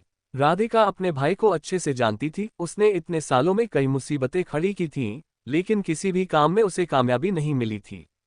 कोई बात नहीं, वहां उसे गाइड करने के लिए कोई है, और मुझे लगता है कि डीलरशिप का काम उसके लिए काफी सही रहेगा। नक्श ने बहुत कैजुअली जवाब दिया, लेकिन उसके असली विचार कुछ और ही थे। एक कार डीलरशिप जिसकी वैल्यू 100 करोड़ भी नहीं थी, वो उसके रडार पर बिल्कुल नहीं थी, खासकर तब जब उसने वहां निहारिका को भेजा था। वह मेहनती सेक्रेटरी बहुत ही काबिल और स्मार्ट थी। ये छोटा साला रोहन के पास कोई असली पावर नहीं थी, इसलिए वह ज्यादा परेशानी खड़ी नहीं कर सकता था। अगर वह कुछ भी गलत करे नक्श, तो आप बेझिझक उसे सजा देना या डांटना। अगर आप खुद नहीं करना चाहते तो बस मुझे बता देना, मैं जाकर उसे सीधा कर दूंगी। राधिका को असल में डर था कि उसका नाकारा भाई नक्श के लिए कोई मुसीबत खड़ी न कर दे, इसलिए उसने पहले ही अपनी तरफ से वार्निंग दे दी। हाँ, कोई बड़ी बात नहीं है, नक्श ने टालते हुए सिर हिला दिया। उसे उस मामले की ज्यादा परवाह नहीं थी, बल्कि उसकी दिलचस्पी किसी और चीज में ज्यादा थी। क्या हमने राजकोट में सबसे बड़ा बार खोलने की बात नहीं की थी? उसकी तैयारियां कैसी चल रही हैं? राजकोट में सबसे बड़ा बार खोलना एनपीसी का छठा टास्क था, जिसका इनाम एक एडवांस इंडस्ट्री कार्ड था। इसलिए नक्श इस टास्क को लेकर हमेशा से काफी सीरियस था। नक्श, मैं बस उसी के बारे में सोच रही थी। क्या हम पहले से ही रिनोवेशन के बीच में नहीं हैं? लेकिन ऐसा लग रहा है कि हमारा शुरुआती रिनोवेशन का बजट थोड़ा कम पड़ सकता है। राधिका अभी बताने ही वाली थी कि बजट कम क्यों पड़ रहा है कि तभी नक्श ने उसे बीच में टोकते हुए पूछा, कितना? हमें शायद बजट में 1,50,00,000 और जोड़ने पड़े, राधिका ने माथे पर सिलवटें लाते हुए जवाब दिया। क्योंकि नक्श ने साफ कर दिया था कि वह राजकोट का सबसे बड़ा बार खोलना चाहता है, इसलिए शुरुआती रिनोवेशन का बजट सबसे टॉप क्वालिटी के डिजाइन और मटेरियल पर बेस्ड था। इसके अलावा कंस्ट्रक्शन के दौरान डिटेल्स में लगातार बदलाव हो रहे थे। पिछले बजट से ज्यादा खर्च होने का मुख्य कारण स्टेज और साउंड इक्विपमेंट को अपग्रेड करना था। फिर भी राधिका को थोड़ा संकोच हो रहा था, ये सोचकर कि नक्श पहले ही इस बार के लिए उस पर कई करोड़ रुपए लगा चुका था। इन्वेस्टमेंट में 3 करोड़ और जोड़ लो, पैसों में कोई कंजूसी मत करना। नक्श ने बड़े ही दरियादिल अंदाज में हाथ हिलाया। यहाँ बात एक एडवांस इंडस्ट्री कार्ड की हो रही थी, कुछ करोड़ तो इसके सामने चिल्लर थे। अभी तक नक्श के हाथ कोई एडवांस इंडस्ट्री कार्ड नहीं लगा था। आज के 520 वाले टास्क में चांस था, लेकिन दिन भर बिजी रहने के बाद भी नक्श केवल 5600 सरप्राइज पॉइंट्स ही जमा कर पाया था, जो 10,000 के टारगेट से अभी भी लगभग आधा कम था। टास्क बहुत अचानक आया था और बिना किसी तैयारी के नक्श ज्यादा सरप्राइज नहीं दे सकता था, अब सब किस्मत के भरोसे था। लेकिन राजकोट में सबसे बड़ा बार बनाने का टास्क पूरा करना मुमकिन था, बशर्ते वह उसमें काफी पैसा लगाने को तैयार हो। सिस्टम से मिली पिछली इंफॉर्मेशन के मुताबिक एक एडवांस इंडस्ट्री कार्ड को 1,000 से 10,000 करोड़ की मार्केट वैल्यू वाली इंडस्ट्री के बदले एक्सचेंज किया जा सकता था। इसकी तुलना में कुछ करोड़ या 10-20 करोड़ इन्वेस्ट करना तो कुछ भी नहीं था। असल में हमें 3 करोड़ की जरूरत नहीं है, राधिका ने धीरे से सिर हिलाया।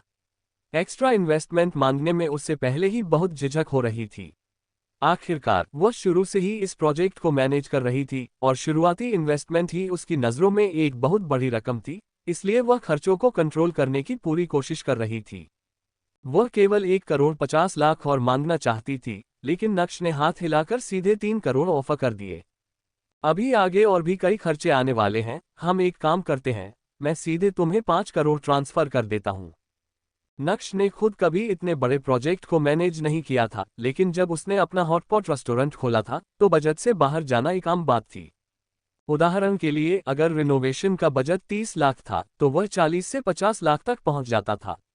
इसलिए करोड़ों के इन्वेस्टमेंट वाले बार प्रोजेक्ट का अपने बजट से ऊपर जाना पूरी तरह से नॉर्मल था। नक्श ने पहले सोचा था कि सेफ साइड के लिए 1.5 करोड़ एक्स्ट्रा दे दे, लेकिन फिर उसने सोचा कि टोटल इन्वेस्टमेंट के हिसाब से 1.5 करोड़ बहुत छोटी रकम लग रही थी, इसलिए उसने सीधे 5 करोड़ देने का फैसला किया। इससे बजट पूरी तरह से सफिशिएंट रहेगा। बेशक इसकी सबसे बड़ी वजह ये थी कि नक्श काफी बिजी था। कुछ ही दिनों में उसे सूरत भी जाना था, तो शायद उसके पास राधिका की छोटी छोटी बातों को सुनने का टाइम न हो, इसलिए उसने उसे एक ही बार में ढेर सारे पैसे दे दिए। 5 करोड़। नक्श, हमें सच में इतने पैसों की जरूरत नहीं है। राधिका, जो पैसे बचाने पर तुली हुई थी, उसे 3 करोड़ भी बहुत ज्यादा लग रहे थे। 5 करोड़ का फिगर सुनकर तो वह सन रह गई। जब तुम बिजनेस में हो तो तुम्हें इन चीजों के बारे में चिंता नहीं करनी चाहिए। अगर कुछ पैसे बच जाएं, तो उन्हें ऑपरेशनल फंड के तौर पर रख लेना। नक्श ने अपना हाथ हिलाया, वह इस बात पर और बहस नहीं करना चाहता था। नक्श का यह एटीट्यूड देखकर राधिका ने आगे कुछ नहीं कहा, लेकिन मन ही मन वह बहुत खुश थी कि उसने गलत इंसान का हाथ नहीं थामा है। पैसा सब कुछ नहीं होता, लेकिन आज के समाज में एक ऐसा आदमी मिलना जो आप पर करोड़ों रुपए लुटाने को तैयार हो, लॉटरी जीतने से भी ज्यादा मुश्किल है। नक्श रॉयल क्लब में ज्यादा देर नहीं रुका। उसने राधिका से बार के बारे में थोड़ी और बात की और फिर वहां से निकल गया। राधिका, हमारे मिस्टर नक्श तो तुम्हें सच में सिर पर बिठाकर रखते हैं। तुम 1.5 करोड़ मांगती हो और वो तुम्हें 5 करोड़ दे देते हैं। अगर मिस्टर नक्श मेरे आदमी होते तो मैं खुशी खुशी अपनी जिंदगी के 20 साल कम करने को तैयार हो जाती। नक्श की U8 को जाते हुए देखकर विशाखा अपनी हैरानी जताए बिना नहीं रह सकी। जिंदगी के 20 साल कम? तुम्हारी उम्र अभी कितनी है? 20 साल कम हुए तो तुम तो सीधी ऊपर ही पहुंच जाओगी। राधिका ने अच्छे मूड में उसे छेड़ा। उस ज्योतिषी ने कहा था कि मैं 93 साल तक जीऊंगी। अगर मैं 20 साल घटा भी दूं तो भी 73 बचते हैं। मेरे पास जीने के लिए अभी भी 40 से ज्यादा साल होंगे। विशाखा ने पूरी गंभीरता से कहा। ज्योतिषी ने तो ये भी कहा था कि मेरा एडमिशन दिल्ली यूनिवर्सिटी में हो जाएगा। राधिका ने कंधे उचकाते हुए बात को टाल दिया। लोग कहते हैं कि इंसान जितना अमीर होता है उतना ही अंधविश्वासी हो जाता है, लेकिन कुछ अपवाद भी होते हैं, जैसे कि मिस राधिका, जो ज्योतिष पर ज्यादा विश्वास नहीं करती थी। इसकी सबसे बड़ी वजह ये थी कि पहले की गई उसकी 2 भविष्यवाणियां गलत साबित हुई थी। एक में कहा गया था कि उसे दिल्ली यूनिवर्सिटी में एडमिशन मिलेगा और दूसरी में कहा गया था कि 25 की उम्र में उसकी शादी हो जाएगी, और दोनों ही बातें हकीकत से कोसों दूर थीं। इसलिए उसके बाद मिस राधिका का ज्योतिष से भरोसा उठ गया था, लेकिन वह किस्मत में बहुत मानती थी। वह इस कहावत पर पूरा यकीन रखती थी, सब कुछ किस्मत का खेल है, इंसान के हाथ में कुछ नहीं। असल में बहुत से लोग मिस राधिका की तरह ही होते हैं। शुरुआत में किस्मत पर सवाल उठाते हैं, लेकिन जैसे जैसे जिंदगी का तजुर्बा बढ़ता है, उनका किस्मत पर भरोसा और भी पक्का होने लगता है। बिल्कुल उस पुरानी और घिसी पिटी कहावत की तरह, सब कुछ ऊपर वाले ने पहले से ही तय कर रखा है। दूसरी तरफ नक्श एक बार फिर रिवरसाइड गार्डन की तरफ गाड़ी चला रहा था। उसे लग रहा था कि सरप्राइज वैल्यू का 10,000 का आंकड़ा पार करना मुख्य रूप से रिवरसाइड गार्डन की सिचुएशन पर निर्भर करता है, क्योंकि यहाँ ज्यादा लोग रहते थे। उदाहरण के लिए दोनों बहनें आशिका और आकांक्षा, संजना और मीरा, सब यही रहते थे। लेकिन इस समय दोनों बहनें आशिका और आकांक्षा काम पर थीं और मीरा अपने स्टोर में बिजी थी। घर पर सिर्फ संजना थी। नक्श को यह इंफॉर्मेशन थोड़ी देर पहले ही मिस राधिका के घर पर मिली थी। इस वक्त संजना फुट स्पा और क्लब के मैनेजमेंट में शामिल थी और राधिका की एक बहुत ही खास असिस्टेंट बन गई थी। हालांकि उसकी स्किल्स लिमिटेड थीं, लेकिन उसका प्लस पॉइंट ये था कि वह काम को बेहतरीन तरीके से अंजाम देती थी और एक भरोसेमंद इंसान थी। अक्सर जब लीडर्स लोगों को काम पर रखते हैं तो वे यह नहीं देखते कि एम्प्लॉय कितना होशियार है, बल्कि उनका फोकस इस बात पर होता है कि वह काम को कितनी मेहनत और ईमानदारी से कर सकता है। होशियारी तो बाद की बात होती है। ये जानकर कि संजना घर पर है, नक्श ने उससे पहले से कोई खबर नहीं दी, बल्कि सीधे ऊपर गया और फिर डोरबेल बजाई। नक्श दरवाजे के बाहर नक्श को खड़ा देखकर संजना का चेहरा तुरंत एक सरप्राइज भरी मुस्कान से खिल उठा। डिंग, सरप्राइज वैल्यू जोड़ 200, कर्ट सरप्राइज वैल्यू 5,800। जैसे ही संजना ने नक्श का नाम पुकारा, नक्श के दिमाग में सिस्टम की आवाज भी गूंज उठी। सच में इस अचानक किए गए सरप्राइज विजिट का असर हुआ था। नक्श ने मन ही मन सोचा। वह काफी खुश था क्योंकि इससे उसे सीधे 200 सरप्राइज पॉइंट्स मिल गए थे, जो कि पैसे ट्रांसफर करने से भी ज्यादा इफेक्टिव था। हालांकि ये पूरी तरह से इंसान पर निर्भर करता था। वह और संजना काफी समय से नहीं मिले थे और आज 520 होने की वजह से नक्श को देखकर उसका सरप्राइज होना लाजमी था। नक्श, जल्दी अंदर आओ। संजना ने एक खिलखिलाती मुस्कान के साथ नक्श का हाथ पकड़ा और उसे घर के अंदर ले गई। नक्श, तुमने मुझे पहले क्यों नहीं बताया? मैं अभी खाना बना रही हूँ। अगर मुझे पता होता कि तुम आ रहे हो तो मैं कुछ और डिशेस बना लेती। नक्श ने वो चप्पलें पहनी जो राधिका ने खास तौर पर उसके लिए रखी थी और बड़े आराम से जवाब दिया, राधिका ने मुझे बताया कि तुम घर पर हो, तो मैं बस चला आया। हम अभी ज्यादा देर नहीं हुई है, मैं कुछ और डिशेस बना लूंगी। साफ दिख रहा था कि संजना सच में बहुत खुश थी। नक्श को देखने के बाद से उसकी मुस्कान चेहरे से हटी ही नहीं थी। इस समय घर पर सिर्फ संजना ही नहीं थी, उसका छोटा भाई समर भी वहां था। उसका कॉक्लियर इम्प्लांट एक्टिवेट हो चुका था और हालांकि इसका असर बच्चों जितना अच्छा नहीं था, फिर भी उसकी सुनने की ताकत एक नॉर्मल इंसान की लगभग 50 से 60% थी। ये जानते हुए कि नक्श उनके परिवार के लिए एक फरिश्ता है, समर तुरंत खड़ा हुआ और साइन लैंग्वेज में उसका स्वागत किया। नक्श, समर तुम्हें नमस्ते कह रहा है, संजना ने बगल से ट्रांसलेट करते हुए बताया। मुझे साइन लैंग्वेज आती है। नक्श ने साइन लैंग्वेज की स्किल खुद समर से ही सीखी थी। बोलते हुए उसने साइन लैंग्वेज में समर को जवाब दिया। नक्श को सच में साइन लैंग्वेज का इस्तेमाल करते देख समर हैरान रह गया। फिर उसने इशारा किया, मिस्टर नक्श, अब मैं सुन सकता हूं, आप बोल सकते हैं। नक्श ने मुस्कुराते हुए सिर हिलाया और अपने छोटे साले से बातें करने लगा। नक्श, तुम थोड़ी देर समर से बात करो, मैं जाकर खाना बनाती हूँ। ये देखकर कि उन दोनों को बात करने में कोई परेशानी नहीं हो रही है, संजना बेफिक्र होकर किचन की तरफ चली गई। नक्श को समर काफी अच्छा लड़का लगता था। वह लड़का भले ही सुन और बोल नहीं सकता था, लेकिन पहली मुलाकात में ही वह बहुत समझदार और तमीजदार लगा था। एक कैजुअल सी बातचीत के बाद नक्श ने मजाक में पूछा, आज 520 है, क्या तुम्हारा किसी लड़की के साथ डेट का कोई प्लान नहीं है? ये सवाल सुनते ही समर के चेहरे के हाव भाव एक पल के लिए जम गए और वह थोड़ा उदास दिखने लगा। ओह, लगता है कोई बात है। नक्श लोगों को पढ़ने में माहिर था और उसे तुरंत समझ आ गया कि उसके छोटे साले की जिंदगी में पक्का कोई लड़की है जिसे वह पसंद करता है। लेकिन समर के रिएक्शन को देखकर लग रहा था कि उसकी इस लव स्टोरी में सब कुछ ठीक नहीं चल रहा है। मुझे बताओ, शायद मैं तुम्हारी कुछ मदद कर सकूं। नक्श समर के सामने बैठ गया और यह पक्का करने के लिए कि समर उसे साफ सुन सके, उसने बोलते समय जानबूझकर अपनी आवाज थोड़ी तेज कर ली। समर ने अपनी नजरें झुका ली, उसकी उंगलियां एक ताल में आपस में उलझ रही थीं और उसकी आंखें बीच बीच में किचन की तरफ जा रही थीं। ये बात हमारे बीच एक राज रहेगी, मैं तुम्हारी बहन को कुछ नहीं बताऊंगा। समर की घबराहट को भांपते हुए नक्श ने मुस्कुराकर कहा। ये सुनकर समर ने अपनी बहन के पति की तरफ देखा, जिससे वह कई बार नहीं मिला था, लेकिन उसके मन में उसके लिए बहुत इज्जत और अपनापन था। समर की आंखें चमकदार और साफ थीं, बिल्कुल वैसी जैसी अक्सर बच्चों की होती हैं, जो उसके दिल की मासूमियत और अच्छाई को दिखा रही थीं। समर ने एक बार फिर किचन की तरफ देखा।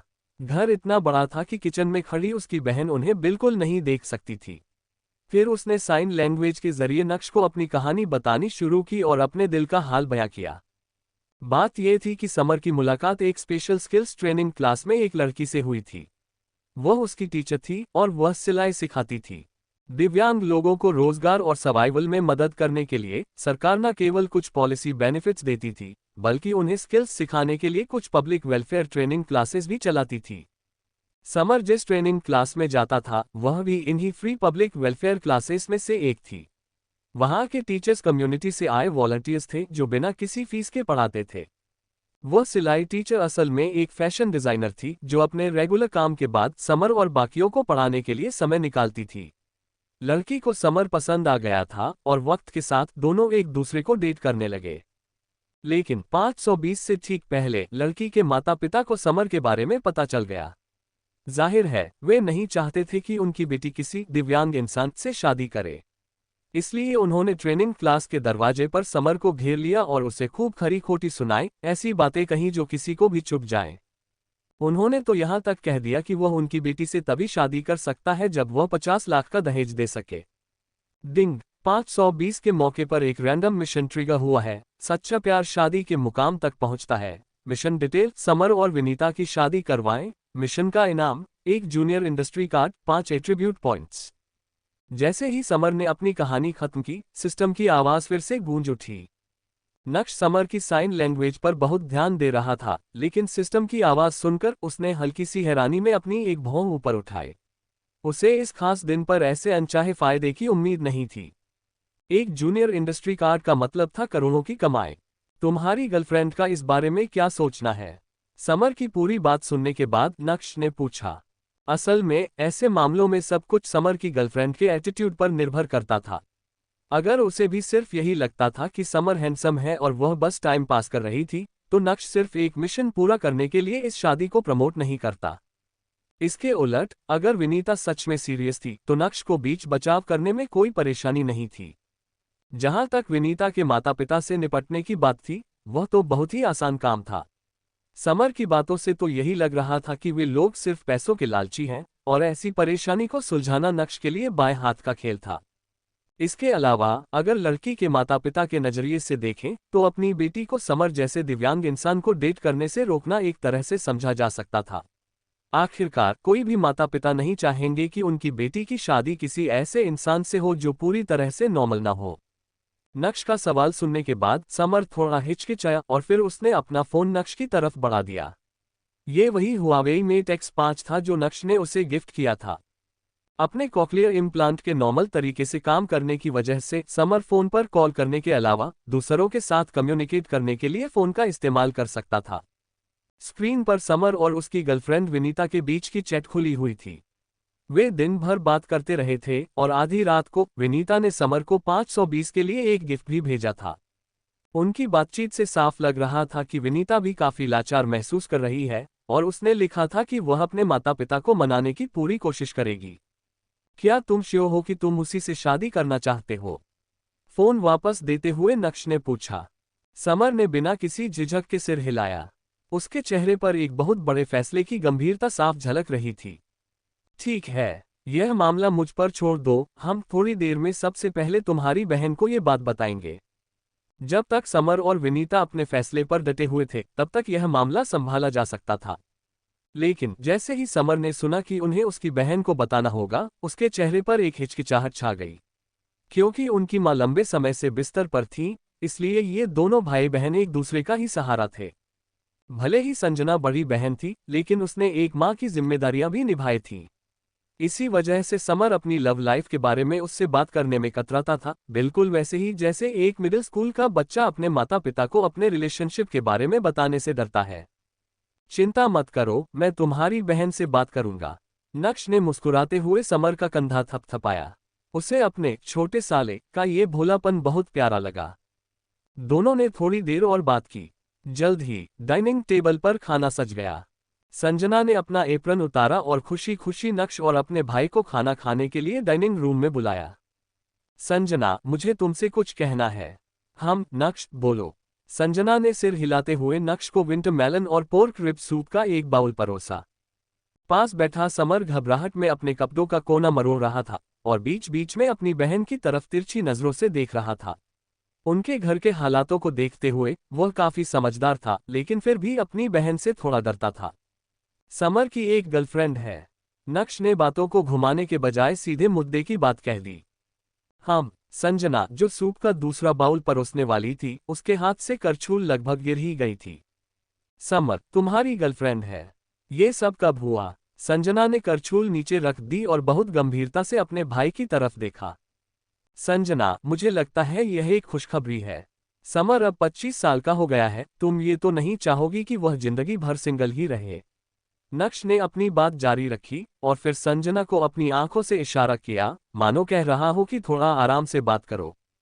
हम, वह लड़की क्या करती है? संजना को एहसास हुआ कि वह शायद कुछ ज्यादा ही सख्त हो गई थी, इसलिए उसने अपनी टोन थोड़ी नरम करते हुए पूछा। मुझे पूरी बात पता है, समर ने मुझे सब कुछ बता दिया है। नक्श ने अपना वादा निभाया और संजना को समर और विनीता के बीच की सारी सिचुएशन समझाने की जिम्मेदारी खुद ले ली।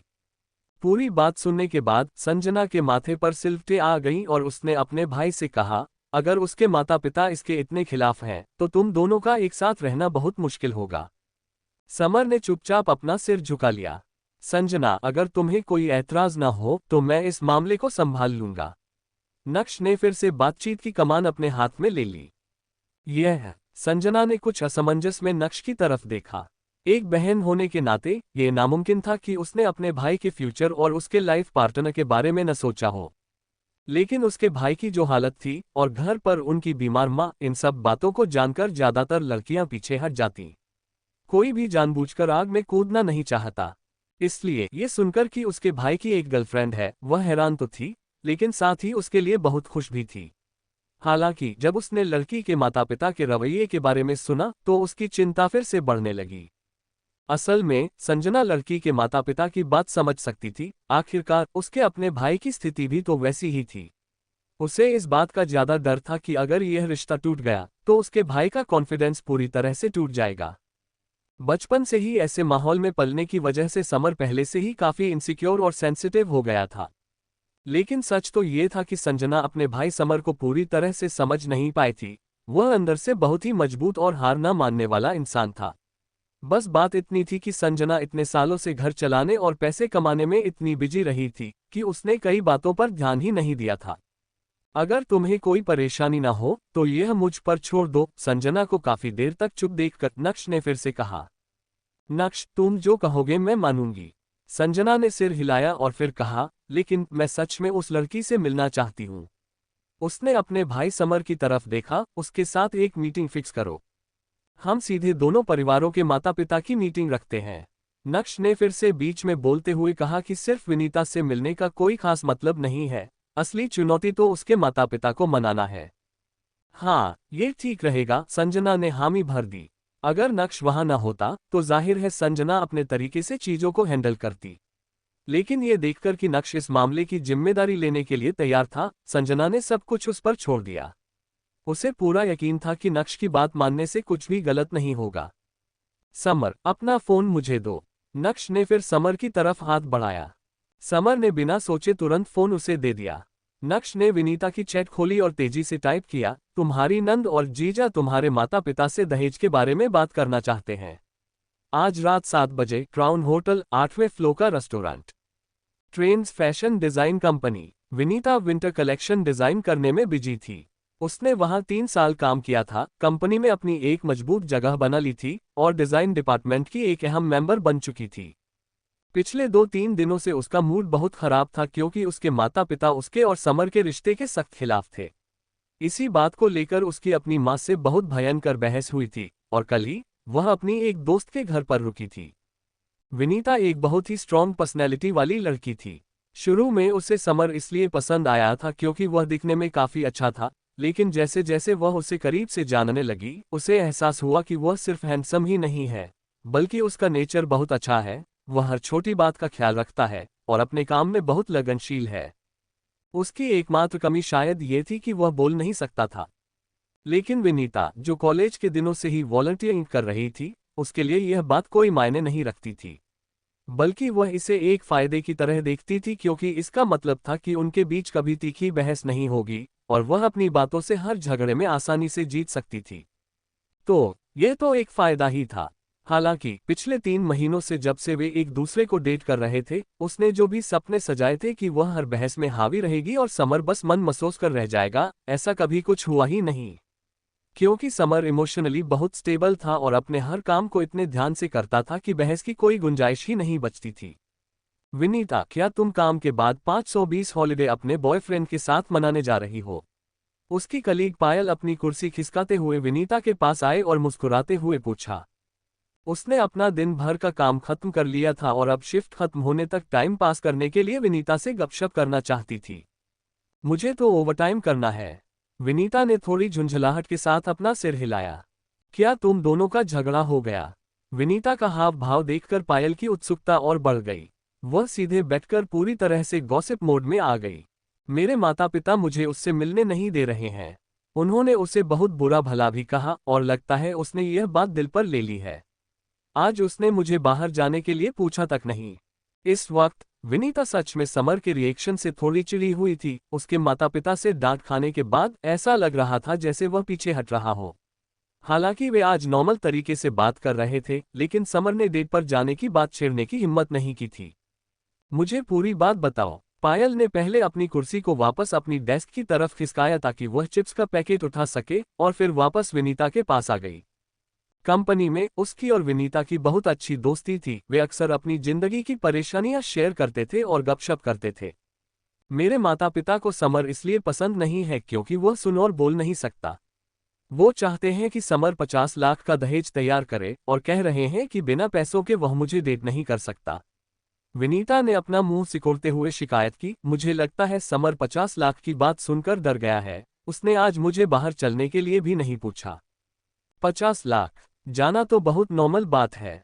एक चिप्स उठाकर चबाते हुए पायल ने कहा, जरा हिसाब लगाने दो। मेरी सालाना सैलरी 1 लाख है, तो 50 लाख कमाने में मुझे बिना खाए पिए पूरे 50 साल लग जाएंगे। और मेरी उम्र अभी 26 साल है, तो 50 साल बाद मैं 76 की हो जाऊंगी। हे भगवान, मुझे तो ये भी नहीं पता कि मैं तब तक जिंदा भी रहूंगी या नहीं। ये हिसाब लगाने के बाद पायल ने थोड़ी उदासी के साथ अपना सिर हिलाया। तुम्हारे बॉयफ्रेंड की सालाना कमाई 1 लाख तो नहीं लगती है ना? मुझे याद है वह किसी कार वॉश में काम करता है, सही कहा ना? विनीता ने इस सवाल का जवाब नहीं दिया बल्कि टॉपिक बदल दिया। मैं पैसों के लिए समर के साथ नहीं हूं। अगर मुझे सच में पैसों से प्यार होता तो मैं कभी उसके साथ नहीं होती। समर बहुत ही सीधा साधा और मेहनती इंसान है। इसके अलावा जिंदगी 2 लोगों के साथ चलने से कटती है। मुझे नहीं चाहिए कि वह मेरा खर्च उठाए। विनीता की बात सुनकर पायल जोर से हंस पड़ी। प्यार में अंधी लड़की सच में बहुत खतरनाक होती है। अगर मैं कोई लड़का होती तो तुम्हारा दिल झटके में तोड़ देती। विनीता ने चिढ़ते हुए हाथ हिलाया। बस करो यार। अगर तुम लड़का होती तो मैं तुम्हें मुड़कर देखती भी नहीं। अगर मैं लड़का होती तो मैं पक्का बहुत ही हैंडसम होती। पायल ने अपनी ठुड्डी सहलाते हुए अपने ही ख्यालों में मगन होकर कहा, मैं तुम्हें अपने प्यार में ऐसा पागल कर देती कि तुम सब कुछ भूल जाती। विनीता ने इग्नोर करते हुए सिर हिलाया और अपना ध्यान वापस कंप्यूटर स्क्रीन पर लगे डिजाइन की तरफ लगा लिया। तभी उसके कंप्यूटर पर व्हाट्सएप का आइकन ब्लिंक करने लगा। आदत के मुताबिक विनीता ने उस ब्लिंक करते हरे बुलबुले पर क्लिक किया और समर का मैसेज पॉपअप हो गया। क्या? समर का मैसेज पढ़ने के बाद विनीता पूरी तरह से सन्न रह गई। वह अभी अभी तो शिकायत कर रही थी कि समर ने उसे बाहर चलने के लिए नहीं पूछा, और अब वह असल में कुछ बहुत बड़ा प्लान कर रहा था। ओए होए, अभी से ही माता पिता से मुलाकात। समर का व्हाट्सएप मैसेज देखकर तमाशा देख रही पायल खुद को छेड़ने से रोक नहीं पाए। जाओ यहां से और देखना बंद करो। विनीता ने जल्दी से चैट विंडो को मिनिमाइज किया और फिर पायल की कुर्सी को जोर से धक्का दिया, जिससे वह वापस अपनी डेस्क की तरफ लुढ़क गई। और तुम कह रही थी कि समर में तुम्हें बाहर पूछने की हिम्मत नहीं है। वो तो काफी बहादुर निकला। ओह सही बात है, तुम्हें तो आज रात ओवरटाइम करना है, तो तुम जा नहीं सकती। पायल ने अपनी कुर्सी को वापस विनीता की तरफ खिसकाया और शरारत भरी हंसी हंसने लगी। अपने चिप्स खाओ। उसे इग्नोर करते हुए विनीता ने अपना फोन उठाया और रिप्लाई किया, क्या तुम सीरियस हो? समर के मैसेज ने विनीता को पूरी तरह से चौंका दिया था और उसे तो यहां तक शक होने लगा था कि किसी और ने उसके बॉयफ्रेंड के फोन से यह मैसेज भेजा है, क्योंकि यह समर के नॉर्मल बिहेवियर से बिल्कुल अलग था। इसके अलावा समर ने मैसेज में दहेज की बात करने का भी जिक्र किया था, लेकिन उसके माता पिता ने 50 लाख के दहेज की मांग की थी, जो कि एक बहुत बड़ी रकम थी। उस पर बात कैसे हो सकती थी? किसी भी नेगोशिएशन की पहली शर्त यह होती है कि बात करने के लिए कुछ हो जहां दोनों पक्षों की उम्मीदें आपस में मिलती जुलती हों।